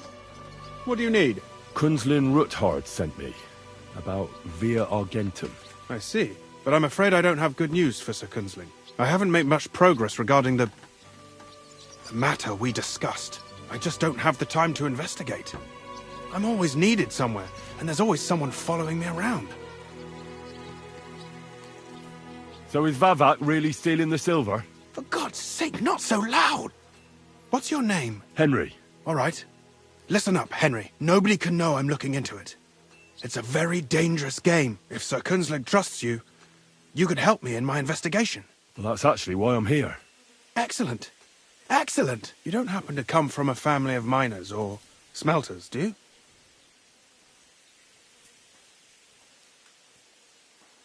My real father is a nobleman. He oversaw the royal mines in Skalitz. You don't say. You're the son of Radzig Kobula. You know him? Not personally. But I'm well informed about the silver mines in the kingdom, and their overseers. What happened in Skalitz was a great tragedy for the entire kingdom. It was one of the highest yielding mines. How much did your father tell you about its operation? Hardly anything, actually. Oh? Well, never mind. We can fix that. I'll be happy to tell you everything you need to know. Now, follow me, please. We need to talk somewhere in private.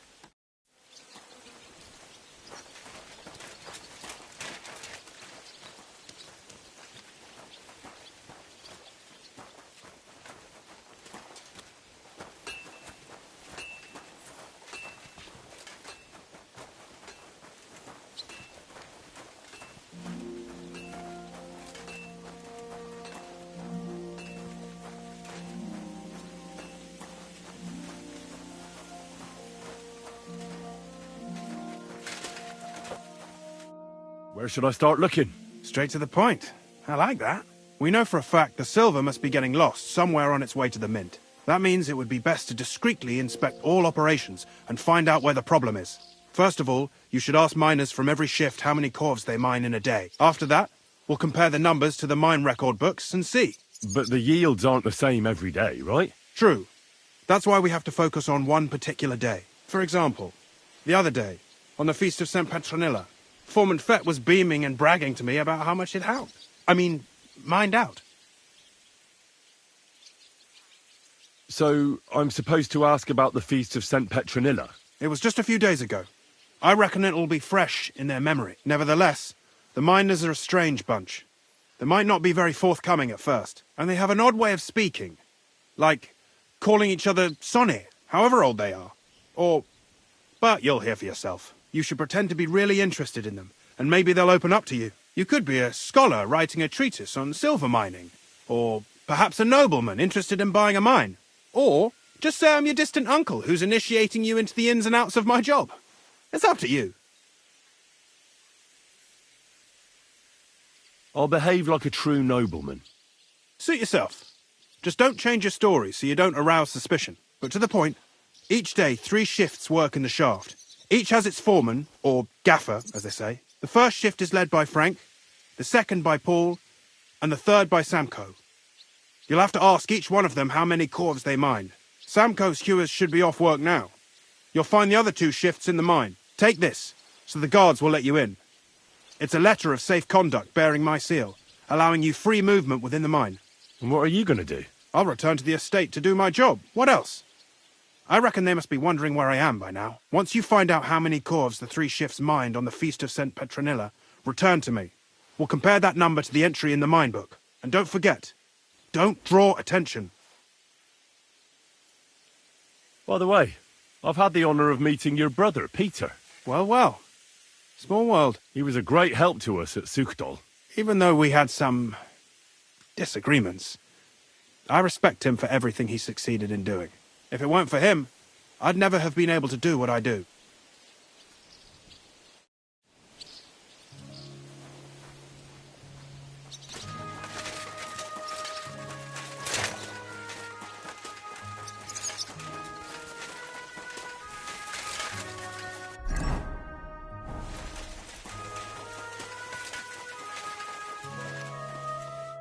Are you Foreman Samko? Aye, I am. Who's asking? My name is Henry. Steward Christian sent me to you. My family runs mines, so I came here to gain experience. Why should I care? Didn't you see we're off graft? Sir Christian told me to ask about anything that interests me, and that you'll tell me. Ah, Sonny, I'm so tired. I haven't even got the strength for gabbing. I wouldn't mind having a game of dice, but minus rules. Then I'll tell you everything. What'd you say?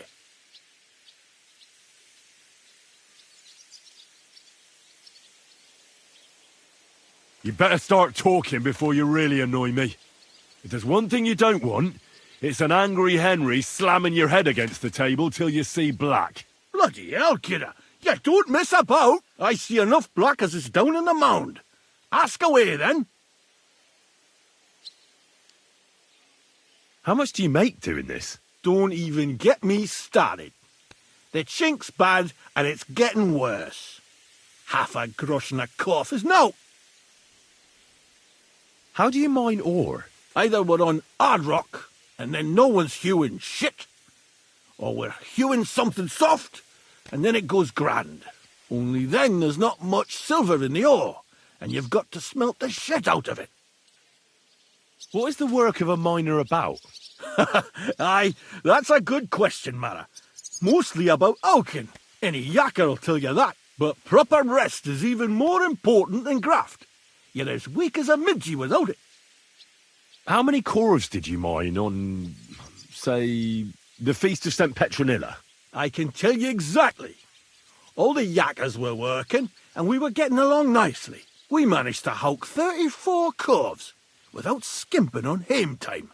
First time in ages, that was. That's all I need to know. I hope I helped.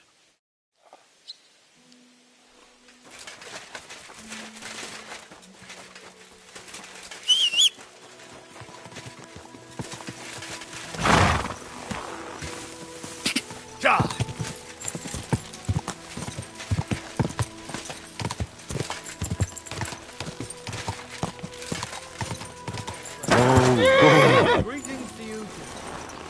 Someone's been pampering this horse. Foreman Frank? What you looking for, Sonny? Can't you see we're hewing? Sir Christian of Pisek sent me. My name is Henry of Skalitz. Our family rented a mine, so I came to gain experience. A nobleman in the pit? I'll be damned. But you can't just amble around. You'll count your creels. Well, I just have a few questions. The more we gab, the less we gar. But make it snappy, man. What do you want to know, like? How exactly do you mine ore? Bloody hell. Have you never seen a yakka graft, kid ya? You take a kevel and ding away at the rock till it crumbles. And if you keep ganning at it for a couple of years, and don't croak from the stithe, then you'll keel over from exhaustion, or get scrushed by the ceiling of the road you're hewing. I wonder, how much do you mine in a day? That depends on how much ore you howk out of this or that face. It varies. How much did you mine, say, on the Feast of St. Petronilla? Listen, kidder. Aren't you a bit too curious? Nobleman or not, you don't need to know that. You should know you can't defy a nobleman. I'll mention your disobedience to Sir Christian, or to the Mint Master. Then you can start looking for another job. How but that, sir? I couldn't just leave me marrows. It would break their hearts. And maybe their necks, too. Who'd keep an eye on them? I'll tell you everything. It was a good gar on the Feast of St. Petronilla. Our yakkers hewed 36 corves. Thanks. God be with you, and have a pleasant evening. Quick!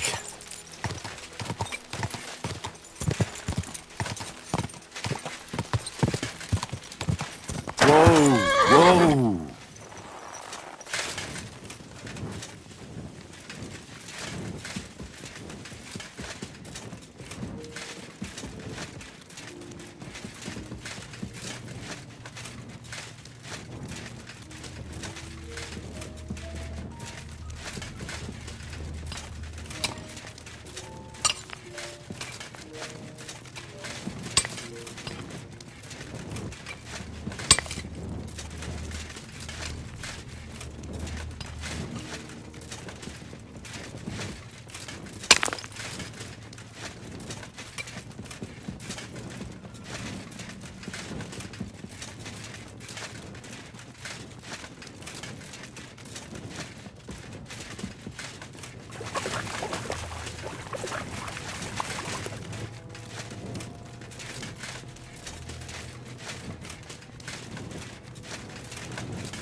Are you Foreman Paul?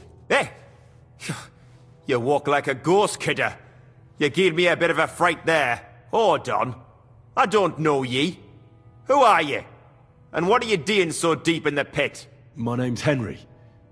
Sir Christian sent me. I'm a nobleman, and I'm interested in the operation of the mines. Are you praying? Why? The day before the Feast of St. Petronilla, a kidder was hawking here. Young Jaybird, a young'un, still wet behind the ears. We dinged the berg, set it ablaze, all good. He took a mell, battered the fault, and the props spangued out. It all came crashing down on him. Done him right in, it did. That's awful. I'm sorry about your friend. He weren't just me marrow. He were my blood. I raised him from a nipper since my sister died. He kept begging me to take him on a shift, saying he was strong as a horse. Wouldn't it take no like. And now, I can't forgive myself. Will you answer my questions? You're a bit hasty, man, eh? Will you pray with me for his soul one last time? I'd like to hear some answers first. Oh, what's the rush? All right then, ask away. How is the ore mined? First, we have to survey the shaft and find ore. Then the place gets scored and set ablaze. We set up timber around. The hewers take their tools and start dinging rock and hewing ore. Nothing to it. How much do you make doing this? Depends on how much we hawk. How hard the rock is, how much ore's in it. It's not really worth it, though. Half a grosh and a corf isn't much of a fight. What is the work of a miner about? What it's about? It's about hewing the face and hauling the ore to the bank in corves. Over and over again. Proper graft, that. Can be real dodgy, mind. Might even do you in. So how many corves did you mine, say, on the Feast of St. Petronilla? That weren't a good day. Nobody was in the mood for ganning on after what happened to Jaybird. But even so, we managed to hawk 30 corves.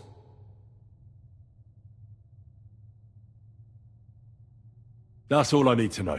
If you say so, Mara. And now we'll pray together for poor Jaybird. Repeat after me. The angel of the Lord declared unto Mary.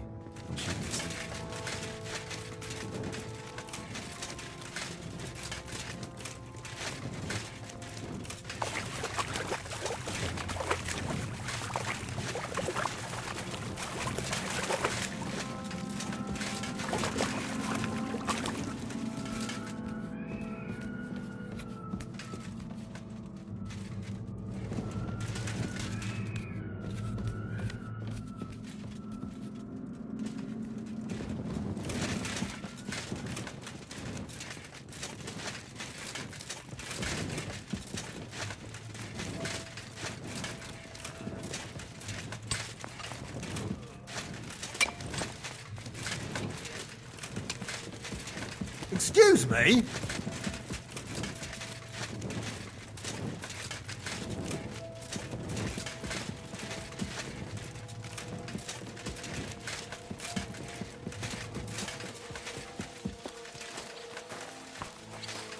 My humble respect.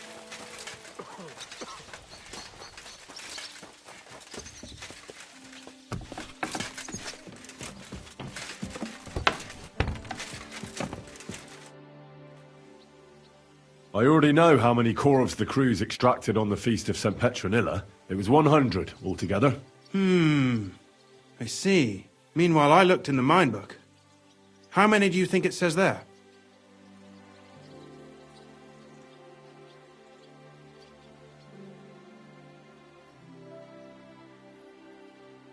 I'd guess it's less. Then you'd be correct. The book lists 90 corves extracted. That means 10 corves of ore disappear each day. But nobody could just come along and take them. We keep a close watch on everything. The unreported corves must be going out to smelting works with the rest of the ore. That means... What does it mean? that this is fraud of colossal proportions, and that Foreman Fett and Herman the ore merchant are in it up to their ears. What about Vavak? I still think the trail will lead us to him, but we know too little so far. You need to talk to Fett and Herman first. Being involved in the theft of silver is a capital crime, so it should be in their own interest to cooperate. Make sure to promise them no one will know about their crime. You can mention my name. When you've talked to them, come back to me and we'll figure out what to do next.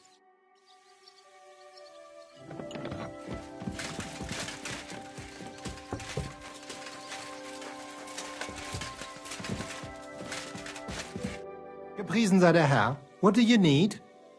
We need to talk, Herman. And who might you be? Henry. But that's not important. Sir Christian sent me. We found some discrepancies in the mine book. Discrepancies? How do you explain that the miner has extracted 100 cores of ore on the Feast of St. Petronilla, but the book only says 90? If it says 90, there must have been 90. The book does not lie. Or someone is writing down false numbers and hiding 10 cores.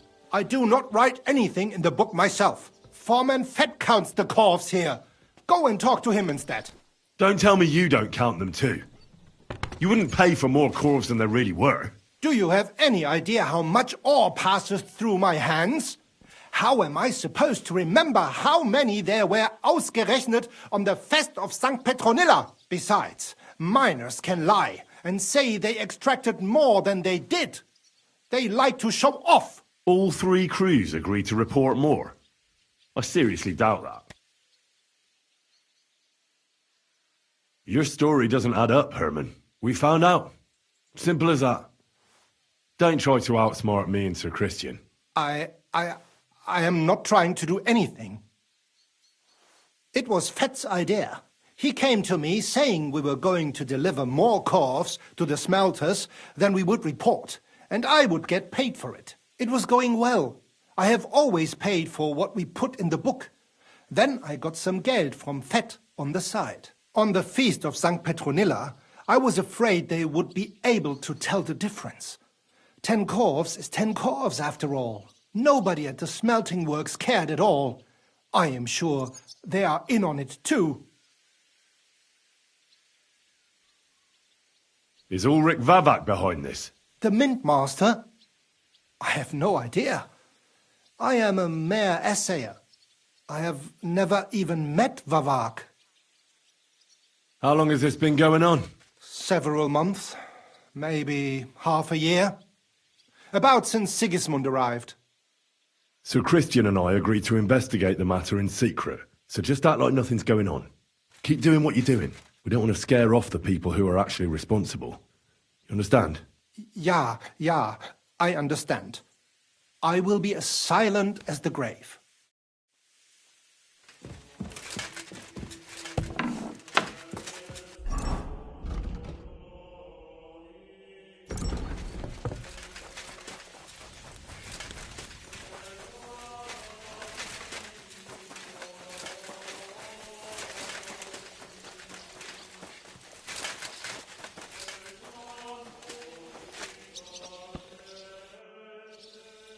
A word, Foreman.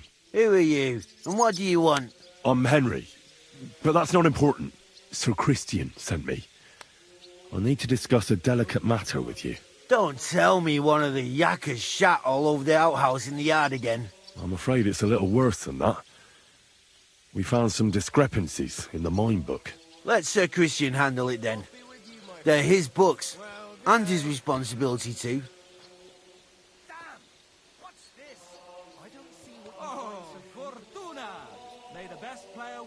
And you're a fraud. What did you just say? I learned that the miners extracted no less than 100 corves on the Feast of St. Petronilla, but the mine book says 90. Do you think the yakkers know how to count? They're blockheads, and they like to show off. I'm sure they just exaggerated. Anyway, what's it to you? Did the steward send you to snoop around? Don't you know? I work for Vavek, the mint master himself. I'm under his protection. Aye, there's no point in denying it. Herman told me everything. Bloody snitch.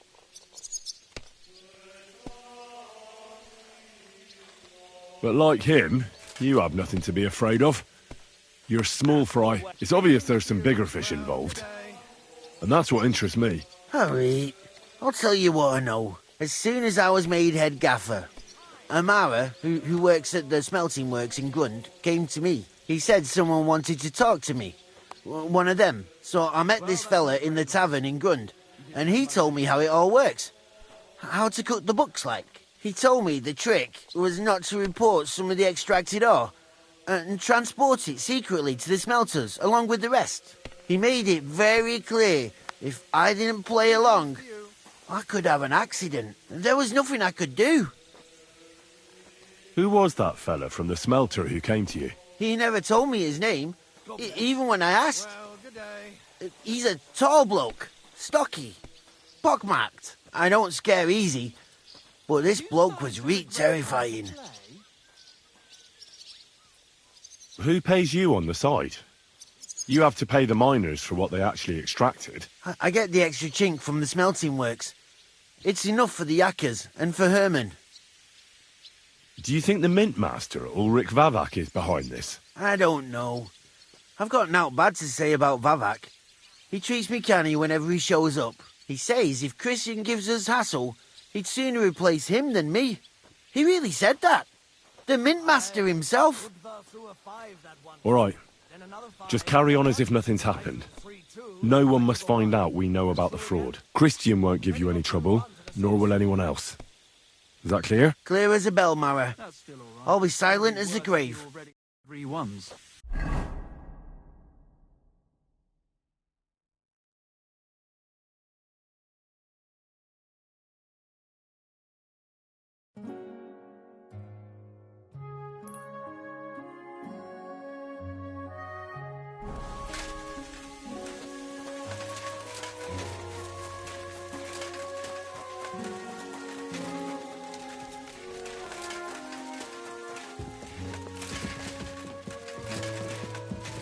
Christian?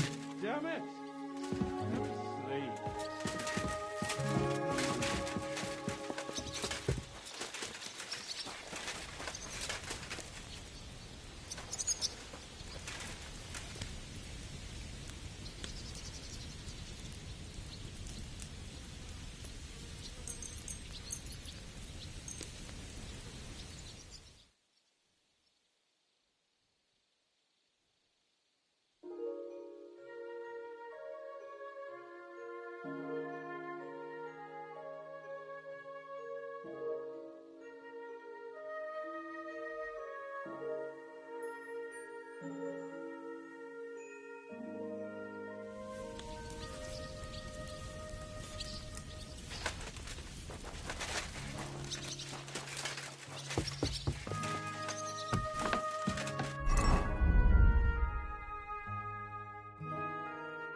I talked to Fett and Herman. And? Did they confess? They did. I mean, I made them. It's just as we thought. The trail leads to the smelting works. Did you tell them to keep quiet and act as if nothing's happening? I did. Let's see what we've got so far. Those 10 unreported Govs leave for the smelting works from here. If silver's going missing, that's where it must be happening. You'll have to go and look around, and talk to the owner, Buresh. I reckon that'll be tricky, though. How so? Buresh is a very cautious and clever man. I reckon he won't be happy to have someone snooping around his property. But he's the only one who can give you permission to walk round the smelting works without the guards bothering you. Something like your letter of safe conduct? How can I persuade him to give me one? Like I said, it won't be easy. Nevertheless, I found a way you could gain his trust, at least a little. You'll pretend to be a nobleman interested in buying some smelting works, who'd like to get a closer look at his operation. I've already passed myself off as a nobleman here, so it won't be new to me. But be careful. Buresh won't be as easily fooled as the simple pitman here. You'll have to dress like a real nobleman. That means no plate armor, or, God forbid, bloody rags. But listen, don't carry a weapon. Buresh has a morbid fear of someone threatening him.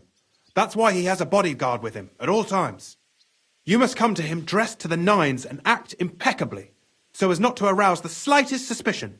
In short, be charismatic as you can manage. What else should I know about the smelting works before I go? In the smelting works, ore from the mines is crushed, ground, and then smelted. They extract silver along with all sorts of other materials from it. Then they give part of the silver to the king for the minting of groschen and sell off the rest, along with the other materials, to craftsmen. What should I know about this Buresh before I talk to him? He's the slyest fox of them all. He comes from somewhere in Moravia, and he moved to Kuttenberg a few years ago. He started to prosper soon after, and not even Sigismund's arrival stopped him. He quickly joined his side. Now he's doing better and better. But whether that means he's involved in something shady, who knows? I got it. I'm ready to go. Here, I've written you a letter of introduction to take with you and give to Buresh. I reckon he won't be thrilled, but he won't turn you down. Ask him discreetly, in passing, how many corves he took from our mines on the feast of St. Petronilla. If my guess is correct, it should be 90. It still doesn't prove anything, but at least it'll give us a clue. You could get something out of the workers. One of them is bound to know something. When you're in the smelting works, keep your eyes peeled. I'm sure something is going on there. Good luck, Henry.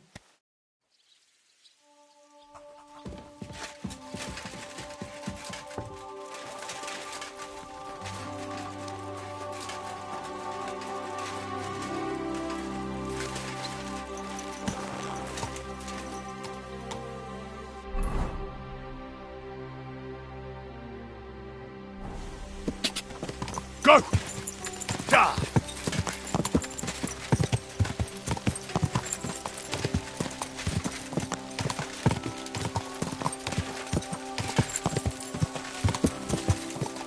Ka!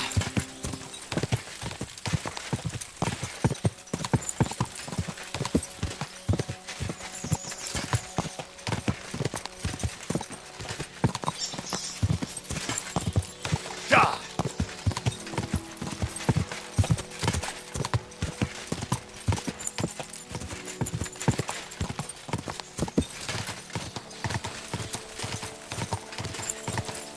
Whoa!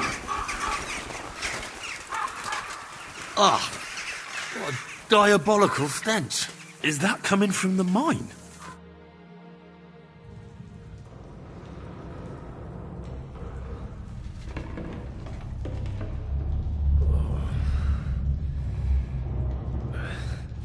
Oh, Jesus. What a diabolical stink. Ugh.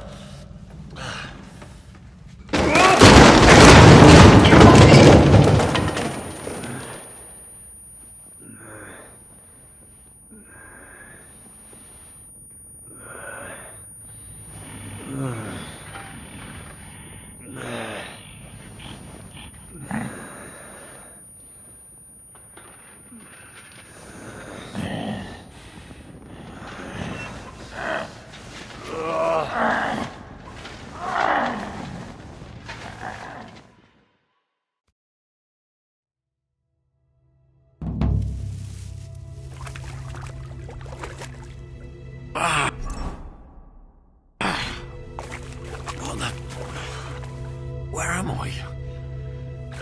And where did all my things go?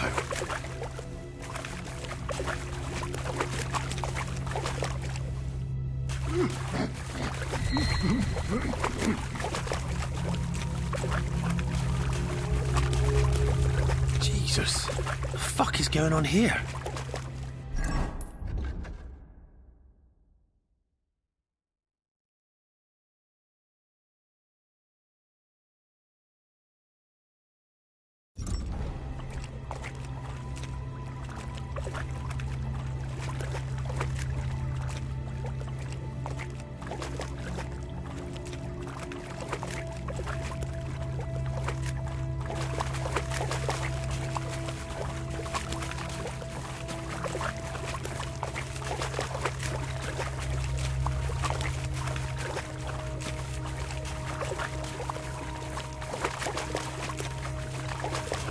Benedict Deo!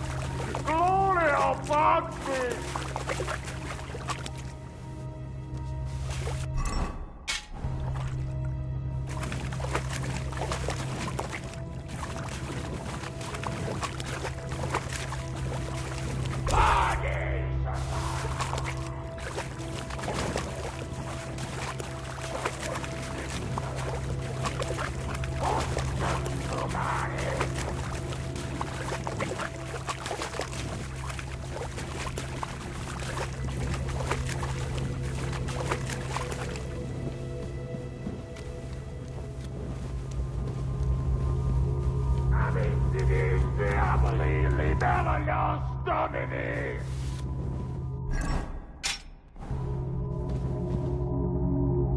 What's this? Did the knight write this?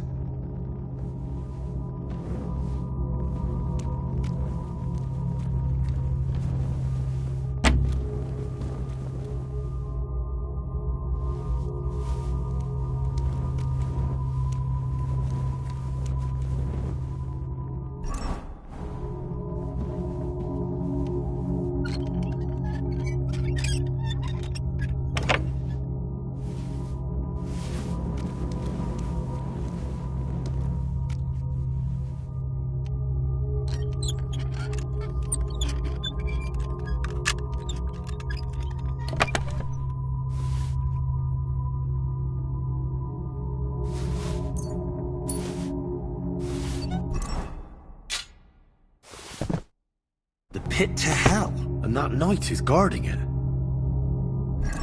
The knight's been guarding this place against demons. It's written here that someone is supposed to come and take his place. But who?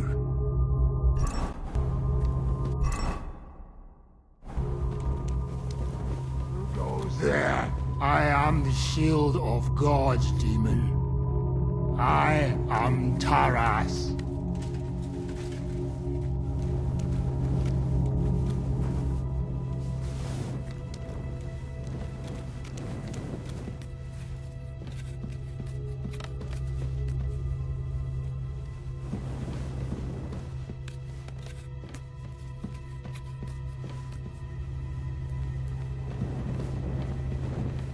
Terribilis Deus, the Sanctuario Suo.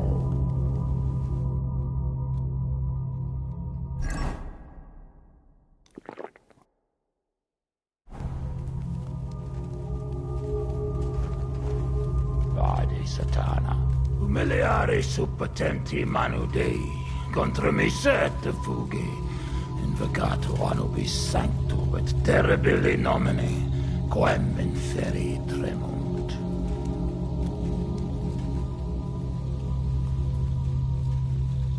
Ab insidis diaboli terra nostra. More entries. Also written by the knight?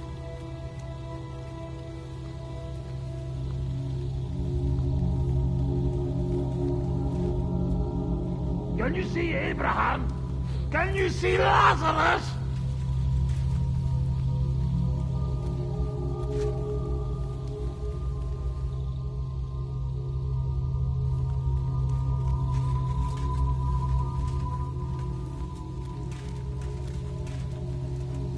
Vade Satana, humiliare suppotenti manu Dei, contra me se. Christ. He went completely mad.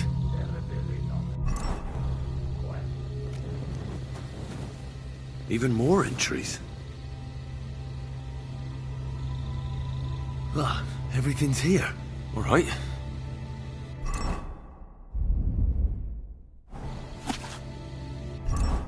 My God. How long has he been here?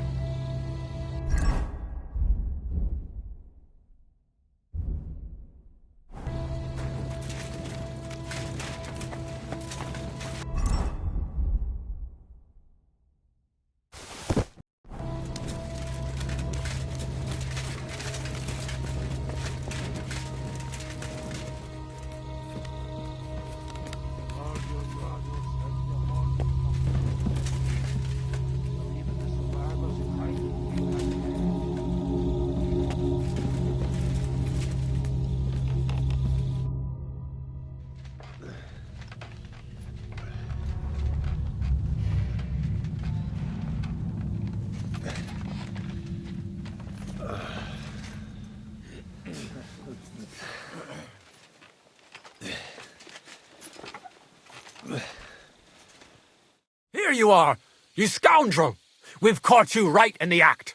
Speak before we whip you like a dog. Take it easy. I did nothing wrong. If you're looking for a criminal, then it'll be that deranged knight in rusty armor. Quiet, both of you! Do you hear that?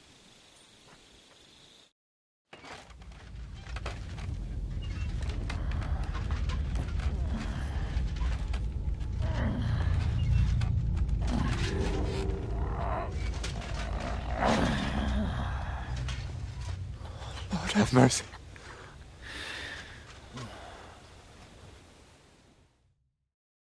That's the hellish beast! It's him! Ready yourselves, men. You, stay out of this. Shadows and flames! You brought friends, did you, Hellspawn? It matters not. I'll take you all on! No! You've got it all wrong. I don't know what's gone on between you lot, but when I fell down into that mine, I ran into Sir Taras here. Sir Taras signed a contract with Father Richard. He was meant to guard the gateway to hell and receive regular supplies from the locals in return. When I first met him, I thought he was some kind of hellspawn, and he wanted to kill me, so I fled. I've got the contract here. See for yourself. A contract? Well, I was sure all of this was mere heathen idolatry. Father Richard never said nothing about a contract to no one. All he said was to provide food to keep the pit of hell quiet. Maybe Father Richard feared you wouldn't listen otherwise. None of this, however, rights the wrongs committed by Sir Taras. Or are you looking to pardon him for slaying the cattle? I have no need for pardons from you. I've spent years in the dark protecting you, ingrates. Meanwhile, you lot broke the promise and forgot about me. You'll pay for that!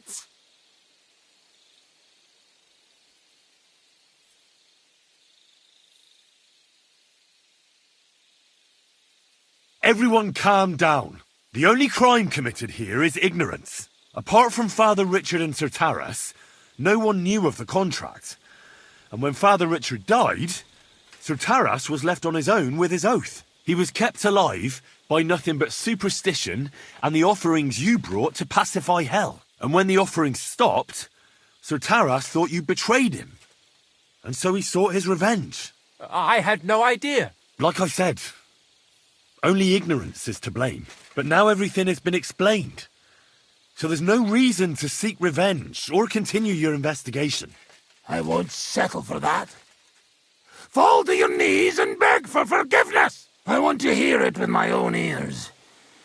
You owe me that much for all the years I spent down there. An apology? After you slaughtered our cattle? Quiet, Vladimir. Sir Taras is right. He deserves our apology. Sir Taras, on behalf of the entire village, we ask for your forgiveness and thank you for the sacrifice you made for us. Your services are no longer needed. I'll have the mine filled in, and you'll receive all that you require. A horse, food and supplies for the road. So, I'm finally free? I fulfilled my oath and cleansed my soul before the eyes of God? It's true, Sir Taras.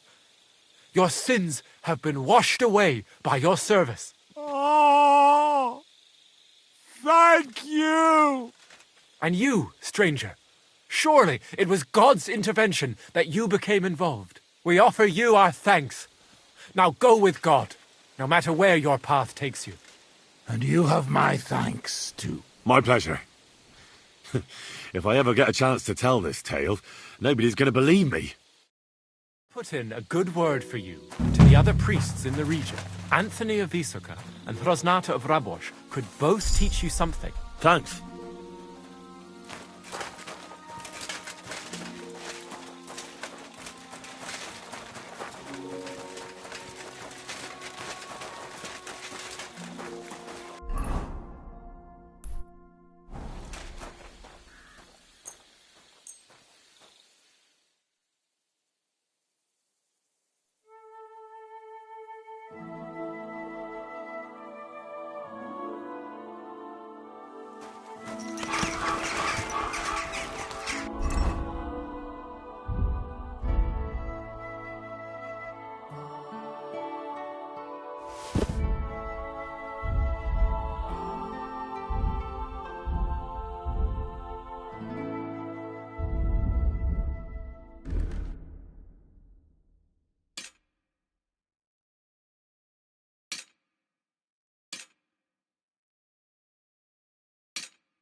At your service, sir.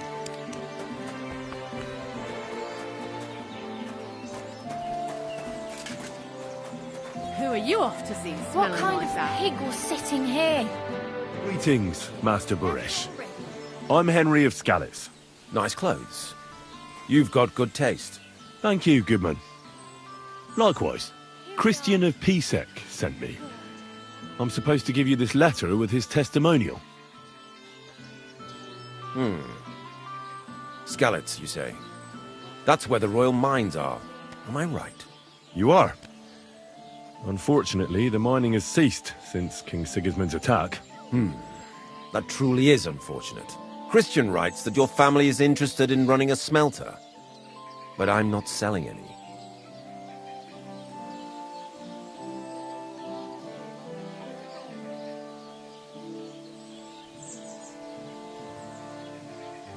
I'd still be interested in buying one. Perhaps I could change your mind. I doubt it. I'd be a fool to give up a profitable business. But if you like, you can visit one of my operations. I'll allow you that much. With this letter of safe conduct, you'll be able to move around unfettered. The guards will recognize my seal. But I don't want you disturbing the workers with any unnecessary questions. If you want to know anything, ask me. Can you tell me what happens with the mined ore in the smelting works? We weigh in the delivered ore and crush it so that it can be sorted for roasting. Roasting mainly separates sulfur from the ore, which is why the place smells like hell itself. Then the roasted material is smelted in the furnace and the slag is separated from the matte. The smelting process is repeated until we're left with pure metal. It's then cast into bars that can be sold. After we've given the royal share to the king, that is.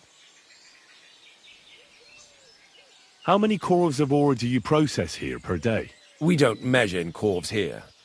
I have several ore merchants working for me. They buy ore from various mines. When they deliver it here, we don't measure it by the corf, but weigh by the quintal. We process a large amount here, up to several thousand quintals a day in total.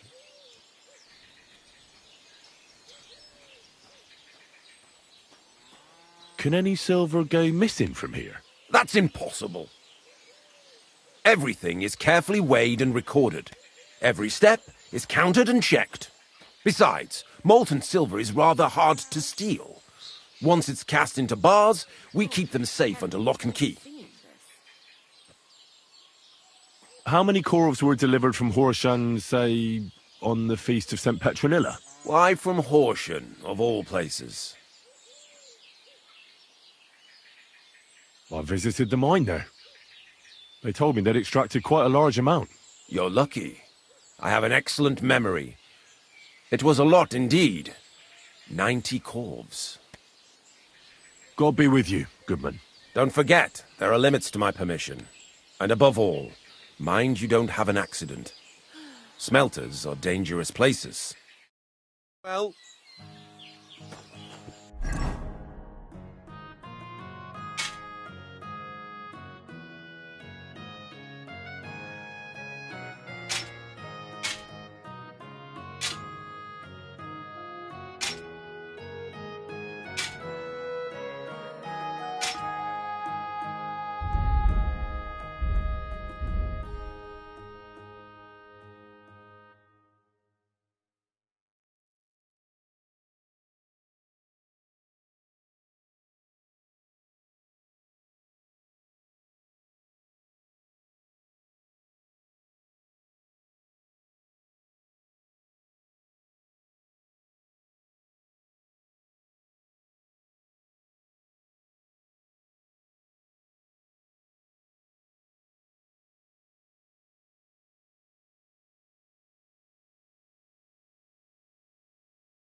happens. Just watch where you're going next time.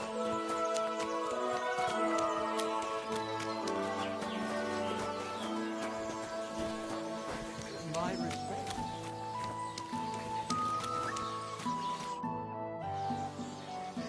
What's new around here?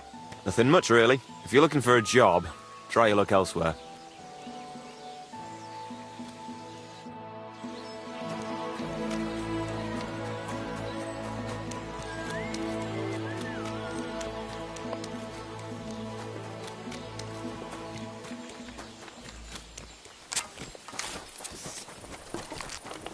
What are you doing with that thing? Are you trying to shoot me? Put it away now, or I'll take you in. Very good. And no more fooling around.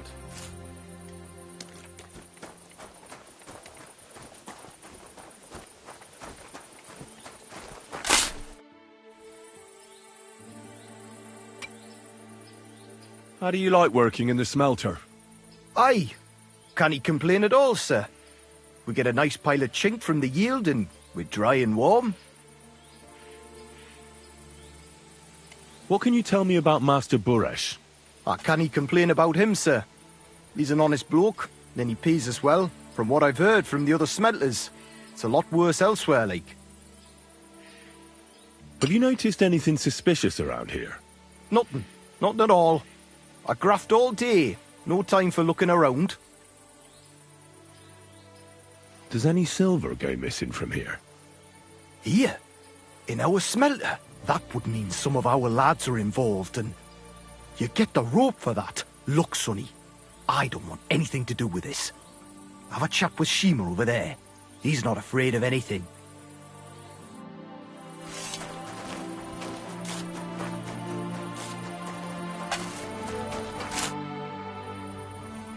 Are you the fella they call Shima?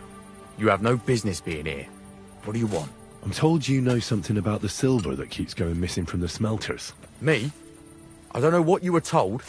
Meet me outside in a while. Now you better get out of here before the guards see you. Fuck. I have to have a piss. You take over here, lads. I'll be right back.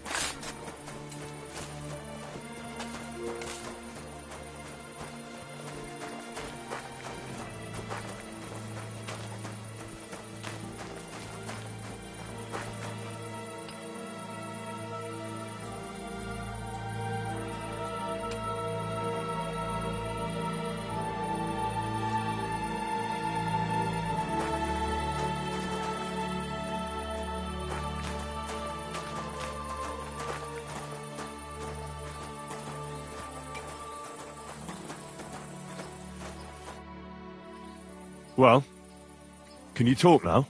Who are you, fella?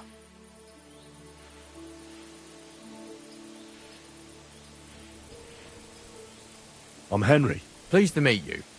Why are you here, Henry? Surely you didn't come to investigate the theft of silver on your own accord?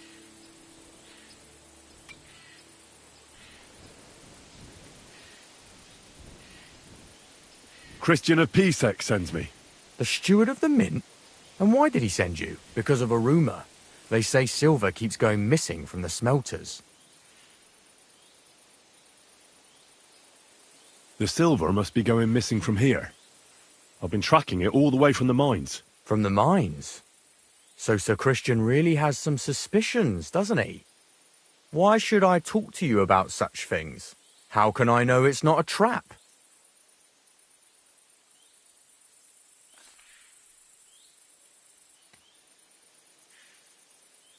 I've been tasked by the nobility, and that's a serious matter. I'm not just anybody. Just the fact that I'm relying on you, a simple smelter, should be an honour to you. Well, sir, thank you. I'll tell you how it is then.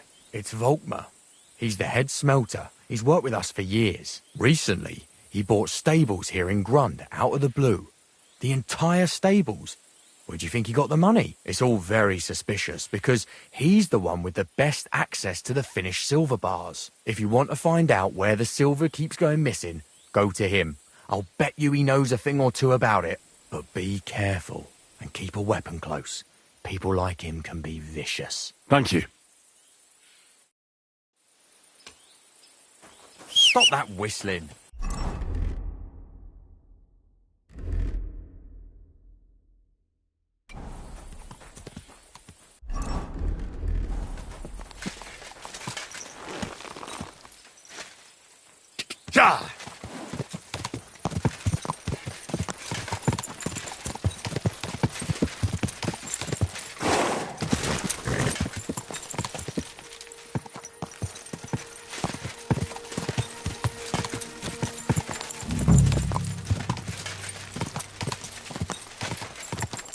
God!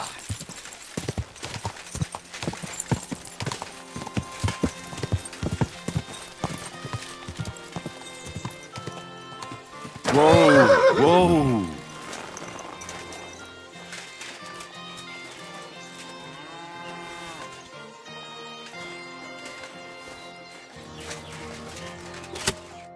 Are you Volkmar?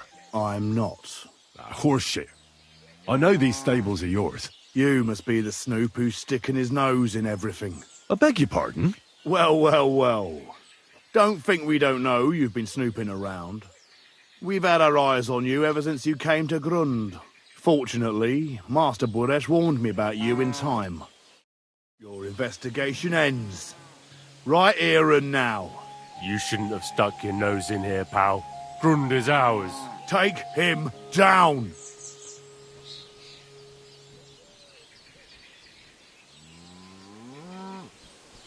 Let's do it then. You'll all die. I don't care how many of you there are. I'll hack you to pieces. And my dog will finally get a proper meal. Whoa! A tough nut. Where are you going, cowards? I'll tear you a new arsehole, you fucker!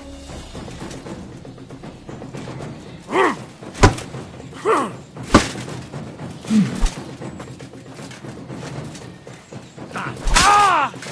Bad luck!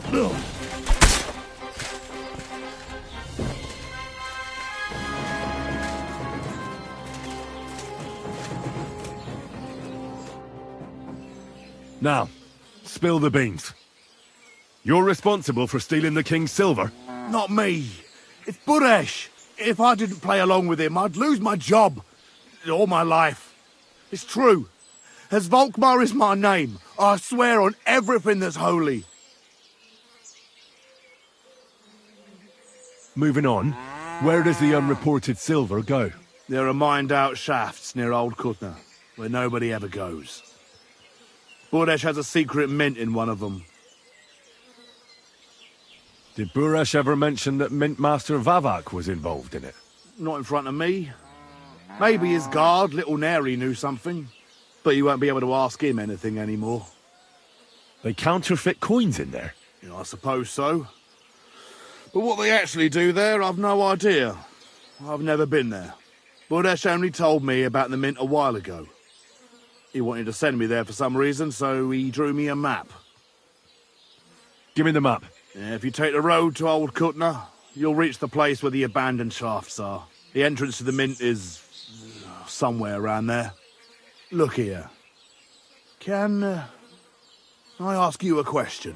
Why are you doing this anyway? That's none of your business. I see. I won't pry. Well, now you have the map, and since I told you everything, will you let me go? Please? I know I wanted to, you know, but I was just scared is all. Please let me go, please. Stables be damned, just let me go. All right, you can go. Thank you. I'll never forget this. I'll go to Kuttenberg and get fixed up there somehow. And if we meet again, I'll make it up to you. I swear, you're a good, merciful man. God be with you.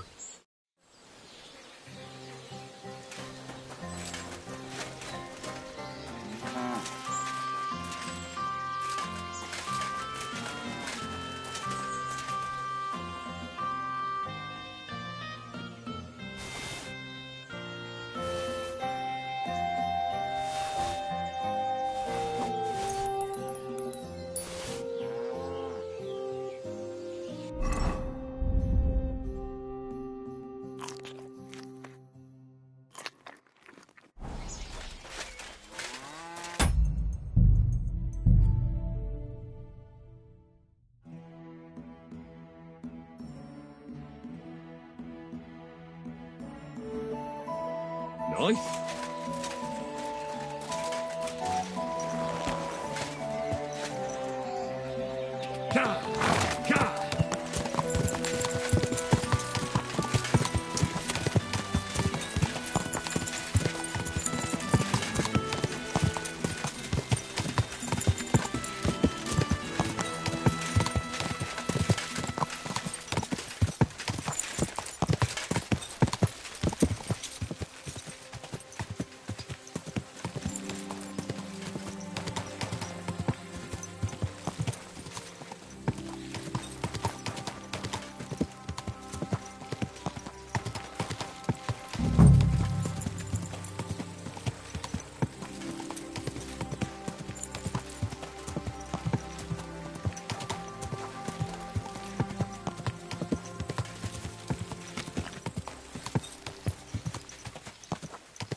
Huh?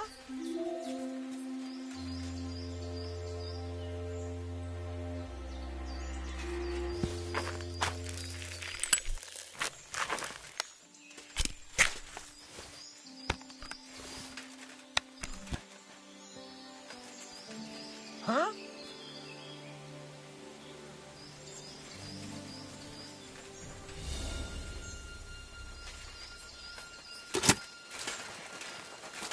Huh? You can't... Calm down now.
Sheets and we're done for today.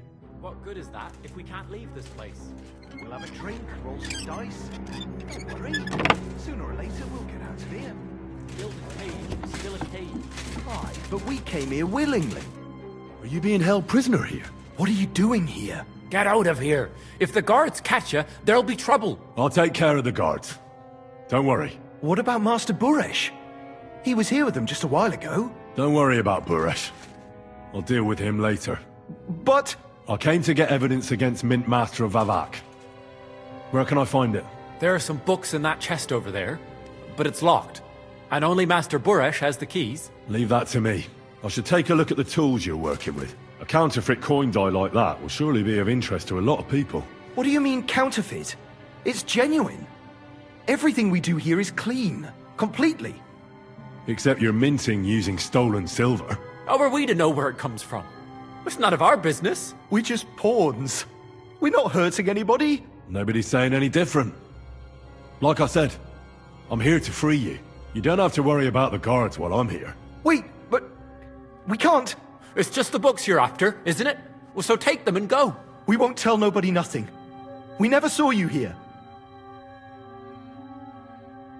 Why don't you want to leave? We're just supposed to stay here. And we're told not to go far. The Mint Master would be angry. Like I said, I'll take care of the guards. They're not even properly kitted out. They're no match for me, really. Well, they're not worth much.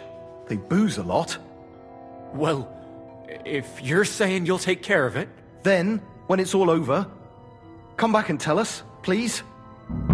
God be with you. Good day to you.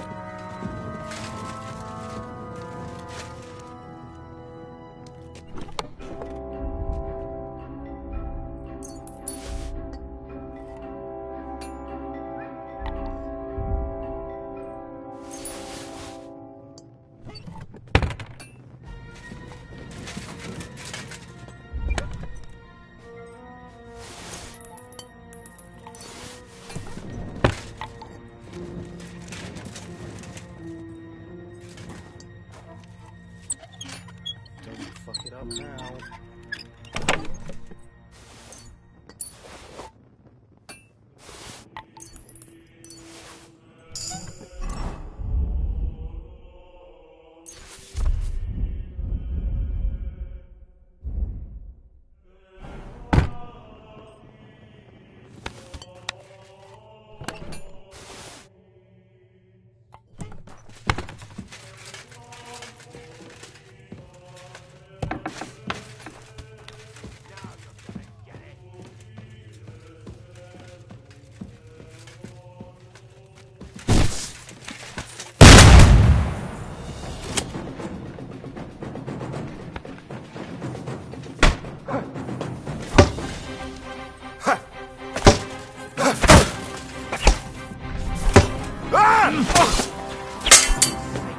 Show your stuff.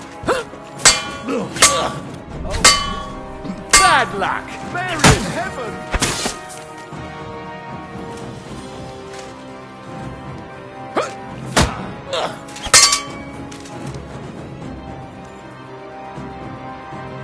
To the stocks.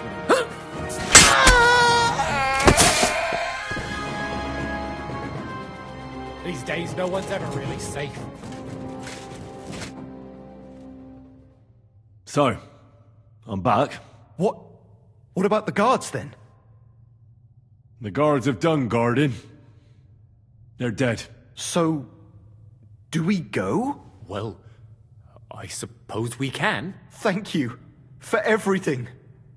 God be with you.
Have you had enough, Buret? Mercy. For Christ's sake, mercy. Now you'll spill everything, like in the confessional. Oh, I'm just a pawn. It's all the Mint Master's doing. Vavak. So calm down and talk. Give me a moment. Start talking Now. All right. The whole thing was Ulrich's idea. As soon as he became Sigismund's mintmaster, he got cocky and began to abuse his power. He grabbed anything he could get his hands on, took away mining rights from anyone who opposed him. Anyone who wanted to keep his station had to pay him a hefty fee. But that still wasn't enough for him. So he came to me one day with the idea that some of the royal silver might not reach the king at all. Why did he come to you? The citizens of Kuttenberg didn't like some blow-in turning up to replace Peter of Pisek, and they were even less happy when he started giving them trouble. He'd have a job finding any allies among them. I'm a stranger here too. I've never had it easy here either. Think what you will, but I like Vavag better than all them Rutards, Piseks, and the other stuck-up mine-owning lords. So you agreed to help him? Did I have any other choice? He'd destroy me and find someone else to run the smelting works. I hate to say it, but he knew who to come to. Wasn't he afraid of Sigismund? Sigismund came here for the silver. He doesn't care how it gets to him, as long as it does. He trusts the mintmaster he installed, and he's got no way of knowing something's going missing along the way, unless someone tells him. What was his plan? Surprisingly simple. Bribe anyone who kept records of mining and processing to cook the books. And to keep the mintmaster free of suspicion, he put me in charge of this whole operation.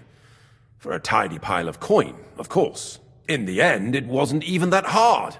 No one had the slightest problem with earning something on the side of the king's expense. And when somebody got cold feet, we took care of him.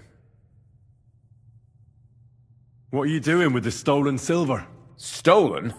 Such an ugly word. I prefer diverted. Undisclosed. Whatever. What do you do with it? It's used to mint groschen. Genuine groschen. You're minted by coiners who are held here like prisoners. I talked to them. Really? But this surely doesn't compare with prison. They get food, drink, entertainment. We take good care of them. But otherwise they're Ulrich's men. As you probably know, he hired them himself, and they're his responsibility. About the evidence? Yes? I got them from the chest in the coiner's room. All the payments and bribes are there. Vavak's entire web of deceit. I see. And I can really count on you not to use any of this against me? Will you give me your word?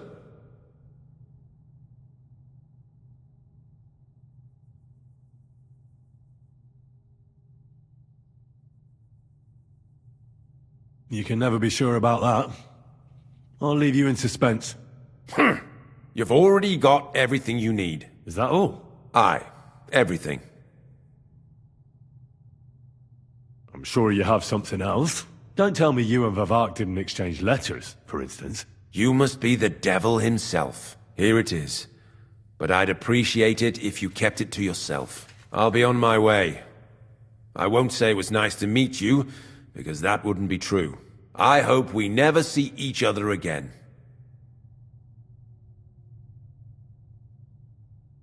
Likewise.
There you are, you murderer!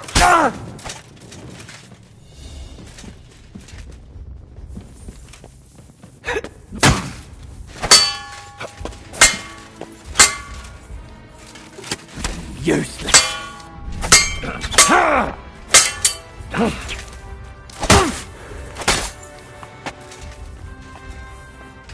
Hey! Fuck that!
Up! Up! Ja!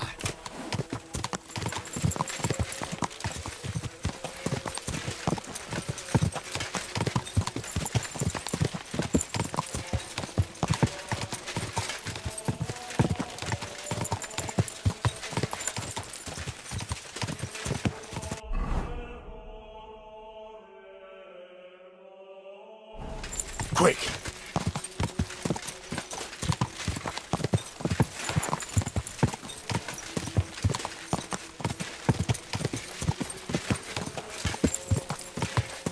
Ja!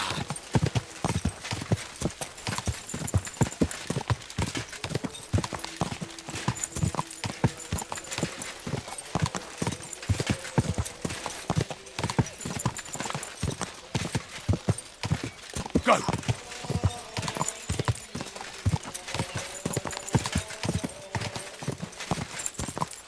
Ja! Ja!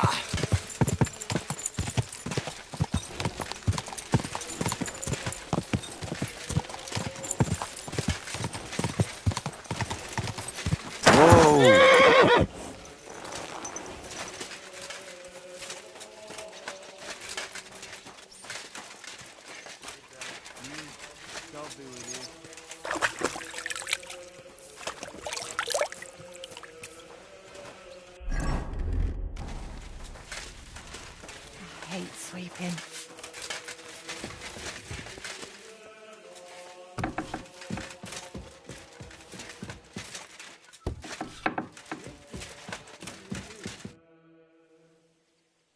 I got the evidence against Mintmaster Vavak. Really? Let me see. Here. His handwritten records of the whole scheme. There are names, amounts paid, mines, smelting works, yields. I'll be damned. This is perfect, Henry. This could wipe him out for good. Where did you find this? Vavak had a secret mint where coins were minted from the silver they stole. That's where he kept the books. He obviously had it all worked out to the last detail. Remarkable. Did you have any trouble getting it?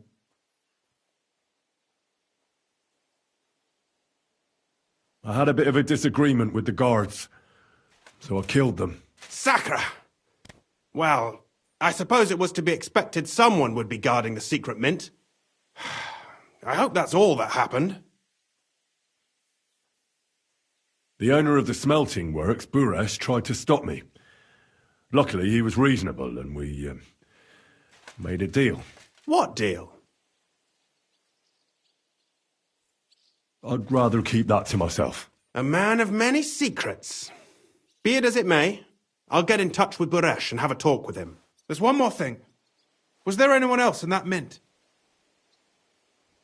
There were some coiners being held prisoner. Jesus Christ!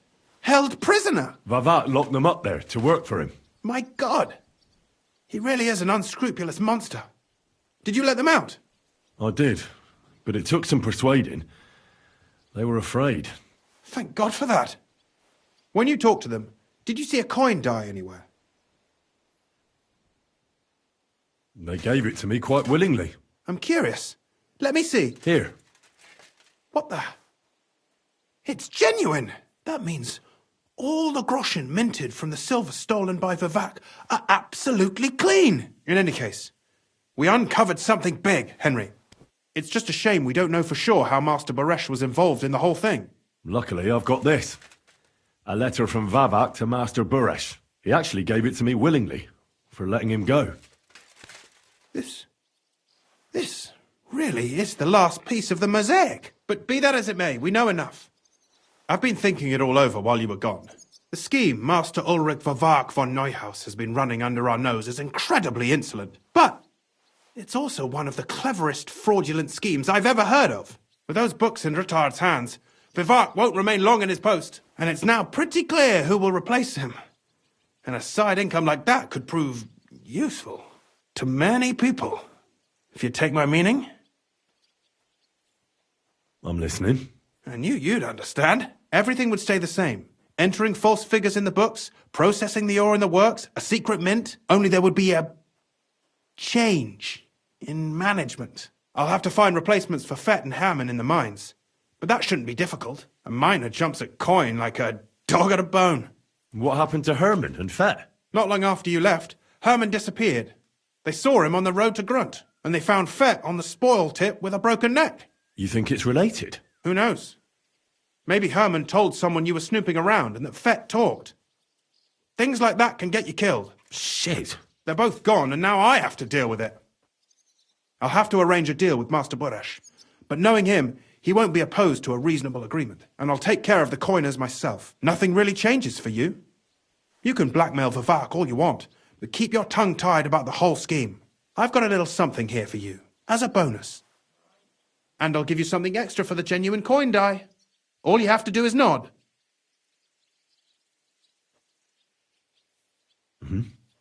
Excellent. You won't regret it, but don't forget. You can blackmail Vivak with the evidence all you want, but leave the path of silver to me. Here's your secret records and copies of the books from the mines and the smelting works for comparison. Thank you. No, thank you. It was a pleasure working with you, Henry. I wish you the best of luck. Maybe we'll see each other again. And give my regards to Sir Kunzling. It'll be a great weight off his chest.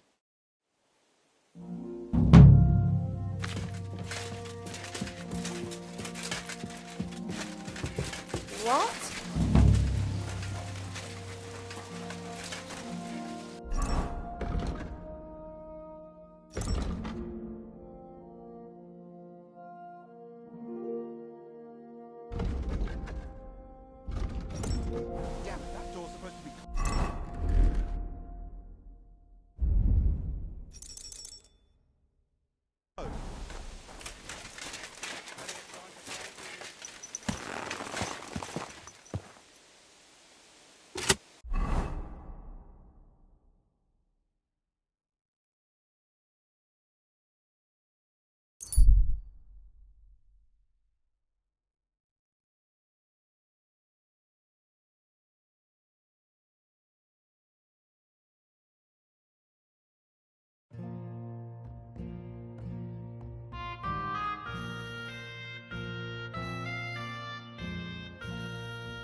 Easy, good horse.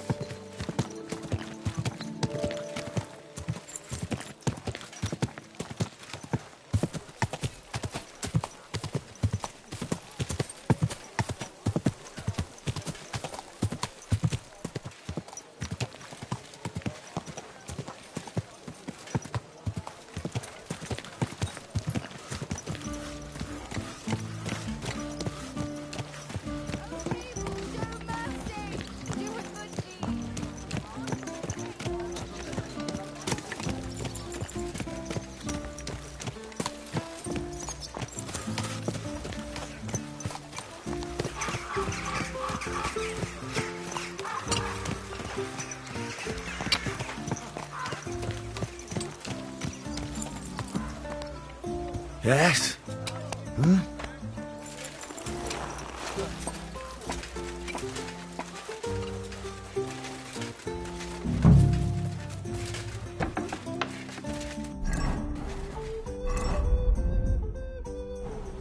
Are you here to see Lord Russo? Or are you just lost?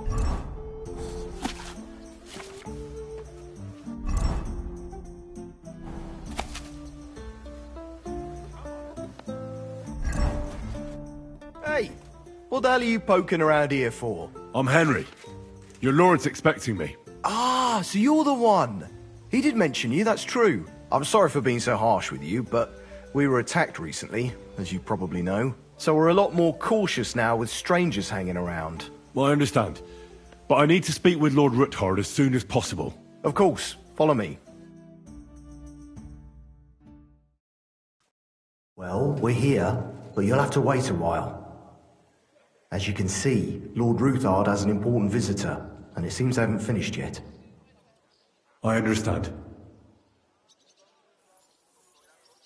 And what now, Martin? Did you speak to Jerome Nars? Will he support us? He won't. He lent a lot of coin to Sigismund, and now he's stuck with him. Sakra. He's scared. As soon as he does anything to upset him, Sigismund will denounce him as a rebel and right after dead. Damn it! Has all his counting groschen not left room for a grain of common sense in that head of his? Jerome is a vain man. I'm sure he's pleased when the Hungarian king himself listens to him.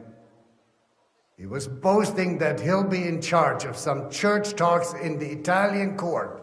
There is no way we'll change his mind. But you've been to see other councillors too, haven't you? Have you any good news from anyone? I've got good news for you, concerning Mintmaster Vavak. I've heard about his crimes against the crown, and it's no trivial pilfering. Are you sure the accusations are true? I've got proof of everything. Ha! God bless you, lad. Finally, some good news. It seems that this young man came to brighten my day. Who do I have the honor of addressing? Martin, this is Henry, our ally from Liechtenstein. Henry, this is Sir Martin Oderin, Lord of Rabosh, a loyal supporter of King Wenceslas, as no doubt you've already deduced. Sir, my friend Godwin gave me a ring for you. He said you'd help me if I needed it. Godwin? Really? Well, you choose peculiar friends. I'm not sure what you mean, sir. Godwin shouldn't be giving away what isn't his. But I'll help you if need be, although not on account of that ring. Sir Gunslin. Shimek? What's going on? Minmaster Vavak is heading here with an armed cohort. Right now? Let him come. He'll be surprised what I've got on him. Henry's right. If he helps us again like last time, we have nothing to fear. I agree. Let Vavar come. Shimek, place a gunner on the upper floor and a crossbowman on the stairs. Then gather whoever you can find and join us in the yard. Certainly, right away, sir. Henry, we're counting mainly on you. I hope your findings are worth 12 armed men. 100 at least, sir. You'll see. I'll help you into your armor, Papa. But quickly, and then go to your chambers and lock yourself in. What? I'm going with you. No. So go to your room, take your precious crossbow, and if things turn out badly, shoot any of Vavar's whoresons who stick their noses through the door. If something were to happen to me, you're the next in line in our family. Don't forget that. I love you, Papa. God Almighty, hold your protective hand above us. Greetings, Sir Ruthard. Your gate was open, so I took the opportunity for a little visit. No gate is closed to you, is it? The gates of hell are especially looking forward to your visit. But you're more than well aware of that, eh? Since you don't dare leave home without a horde of men-at-arms. My men aren't here to protect me, but to enable me to keep order when needed. And today, I got the feeling that order is just what's needed. Or do you disagree, sir? Weigh your words, sir. One might take them as threats. And be assured, we're very well prepared today for anyone who might threaten us. Threat? A warning, more like. A friendly warning from the Royal Mint Master. Lord Ruthard, I'm offering you one last chance to surrender your mining rights to me. If we agree, neither you nor your family will have anything to fear. If not, the king will hear of the serpent you nurse in your bosom. And this time, you'll lose not only your fortress, but also your honor and status. Enough! Do you think you can insult me in my own home? Do you imagine you could do as you please, just because you have Sigismund's favor? That can easily change when the king learns of the serpent you are nursing in your bosom, to cite your own words, sir. Only, considering what I know, you might lose a little more than your honor. Like your head, for what it's worth. How dare you? Henry, kindly inform the Royal Mintmaster what is being said about him.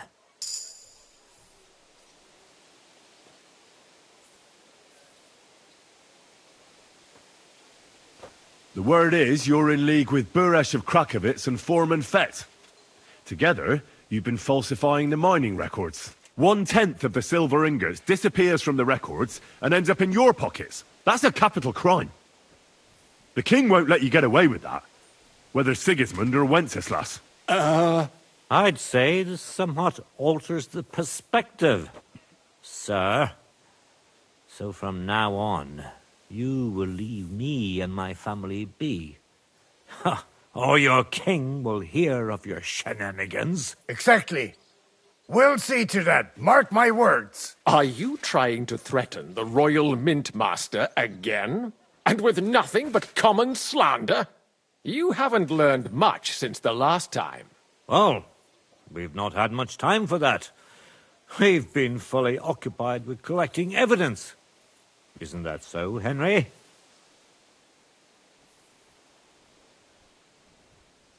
I've got your account ledgers here with me. The real ones, from Buresh, that prove how you carried out this entire fraud. They make quite interesting reading. Wait. So, if I understand correctly, the only thing you have to prove your blatant lies are books that you have on you right here? Of course not. Do you think we're completely stupid? We've got copies here. The original books are safely stashed away under lock and key. That's right. You're finished, Hermes Trismegistos. So, do you want to chance your luck, or come to an agreement? Captain! Sir!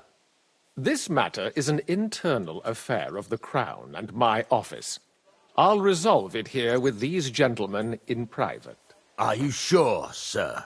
Yes, damn it! Do what I say! Wait for me by the gate. Let us step inside. Let's give the Mint Master the privacy he requests. Gentlemen, I expect you'll keep this entire matter to yourselves, and I expect you'll be wanting something in return. The executioner is far from here, so I'll be standing in for him today. God knows what kind of man you are. May God have mercy on my soul. What? You can't just cut down the Royal Mint Master. Wait! We got off on the wrong foot. I'll give you the wrong foot. Right up your ass. You're right. I underestimated you. I made a mistake. You certainly did, sir. A big mistake. The only question is, how much your mistake is going to cost you. Don't do anything rash, Kunslin. I understand you're angry, but he could come in useful. That's true. Intelligent people can always reach an agreement that benefits everyone, and... You're right.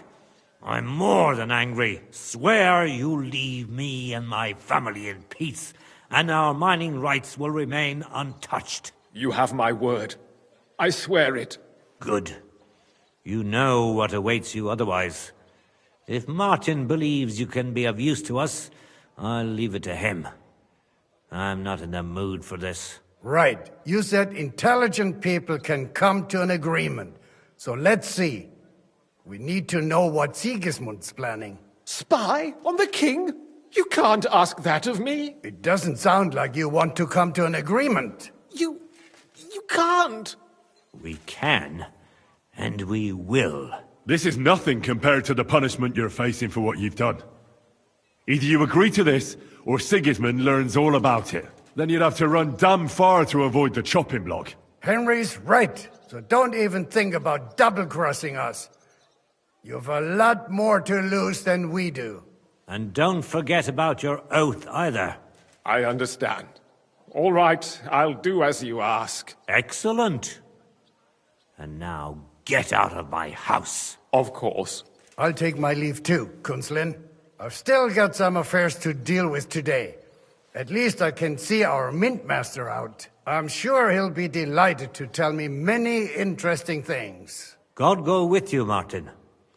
I hope we'll soon meet again in more pleasant circumstances. Ha ha! Now that was a good one.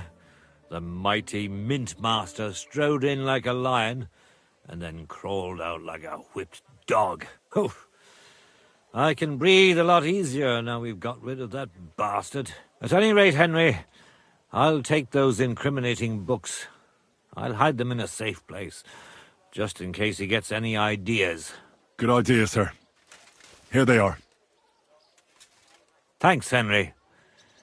You did a fine job, and I'll never forget your help. Well, you can return the favor right away, sir. You promised to help me get into Malashov. I did. And I'll keep that promise. There's a secret passage leading out of Malashov, and you could avail of it in the opposite direction. A secret passage? That's a godsend. Von Burgov won't have an inkling. He won't. It's well hidden. We didn't even know about it ourselves for a long time, until Rosa discovered it in the fortress one day. She can best explain to you how to find it. She should be in a room. It's up the stairs. You'll see the door on your left. All right, I'll ask her. Thank you very much, Sir Kunslin. Don't thank me yet. The worst of it is still ahead of you. I know what to expect. It won't be the first time. And besides, I have a score to settle with Von Burgov, and I doubt I'll get a better chance. I hope you know what you're doing. I wouldn't like to be sending you into death's embrace. Don't worry, sir. I'm no fool. It'll be all over before they know what's happening. And if anyone wants to lay down his life for von Bergov, I'll grant him his wish. See if you can do it without bloodshed. It would be nice to see you again. I'll pray for your success. It would help us in more ways than you probably realize. What do you mean, in more ways? Isn't it obvious? We've been sitting with our arms folded until now. And where has it got us? We look helpless, and it's difficult to find allies. But if you liberate Lord Capon, right from under von Bergov's nose, the word will spread like wildfire throughout the land, and von Bergov will look like a fool, and he'll lose a strong advantage in parleying. That would help convince some of those who are hesitant about joining us in the fight against Sigismund and the Praguers. You're right. I hadn't thought of the other consequences. And I reckon even Jobst hasn't realised. Thanks again. As soon as I speak to Rosa, I'll head out right away. I'll get Lord Capon out of Malashov if it's the last thing I do. You've no lack of courage, son. But you shouldn't count on that alone. Be careful. And good luck. I'll at least look at the books you brought. I'm very curious about what there is on Vavak and how he did it all. I wish you a pleasant read. There's more than enough on him in there.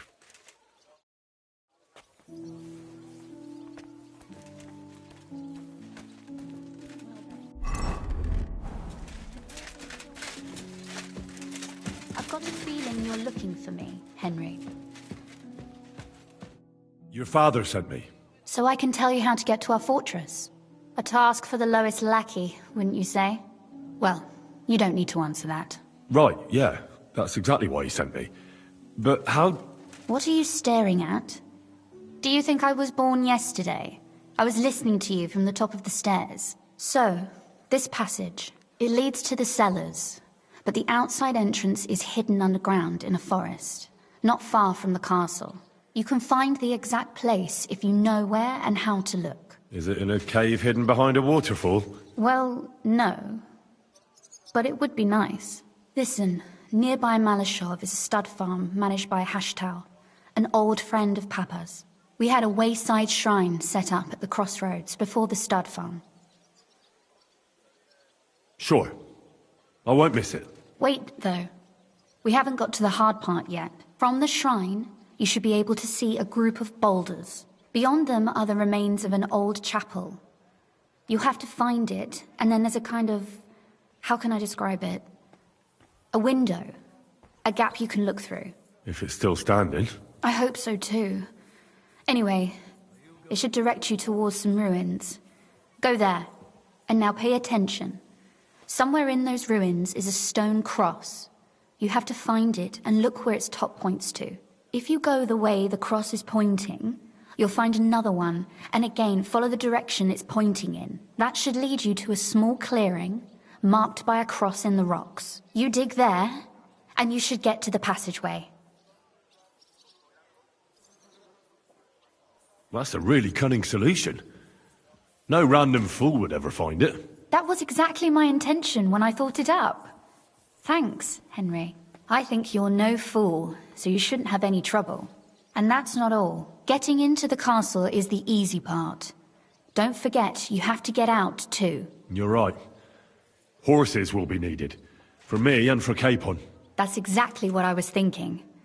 Fortunately, I know how to arrange that. Stop off at the stud farm I told you about, and ask Hashtal for horses. Where's the catch? No catch. On the contrary, please tell Hashtal that Papa is still paying for masses for his dead father, as agreed years ago. And even if he's not too keen, tell him we'll pay him for the horses. You got it well figured out. Thanks. Don't know how I'd manage without you. You've done plenty to help, and now it's our turn. Papa said something like that, didn't he? You know, you might not be aware of it, but you saved us from a mountain of trouble. Papa would never admit it, but alone, we wouldn't be able to resist the Mint Master for long. You've earned the right to the gratitude and friendship of our house for all time. I'm glad I could help you and your father. The pleasure is ours, but tell me, Would you do it if you didn't need our help in return? Well, I don't know if we'd ever have met under different circumstances, but one way or another I'd have helped. You have my word on it. I hope your word carries some weight. At any rate, I also require some help. In a particular matter, but you mustn't breathe a word of it to anyone. Understand? I'm listening. I wanted to ask you, since you're going to be at Malashov, if you could bring me something from there. And what might that be? A book. It has great value to me, and I was starting to worry it would stay there forever. But if you're going there now...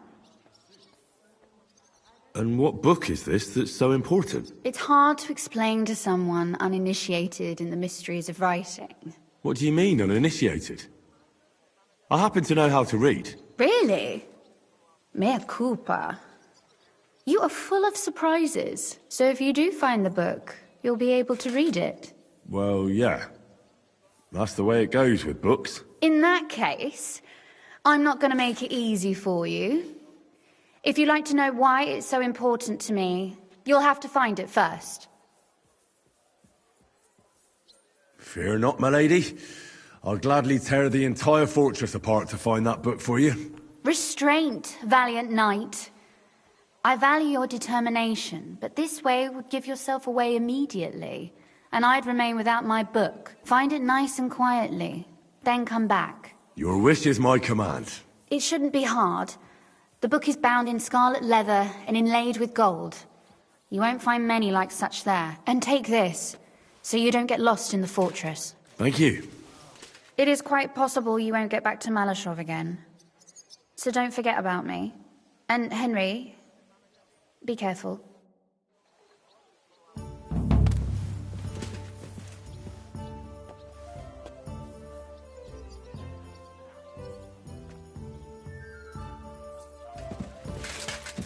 I'm sorry.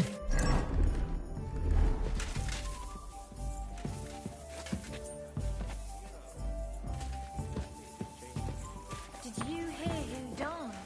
Ha! I thought it was old Bart. My but then I heard respects. him coughing his lungs up in the yard again today. It's a charm. That old coot.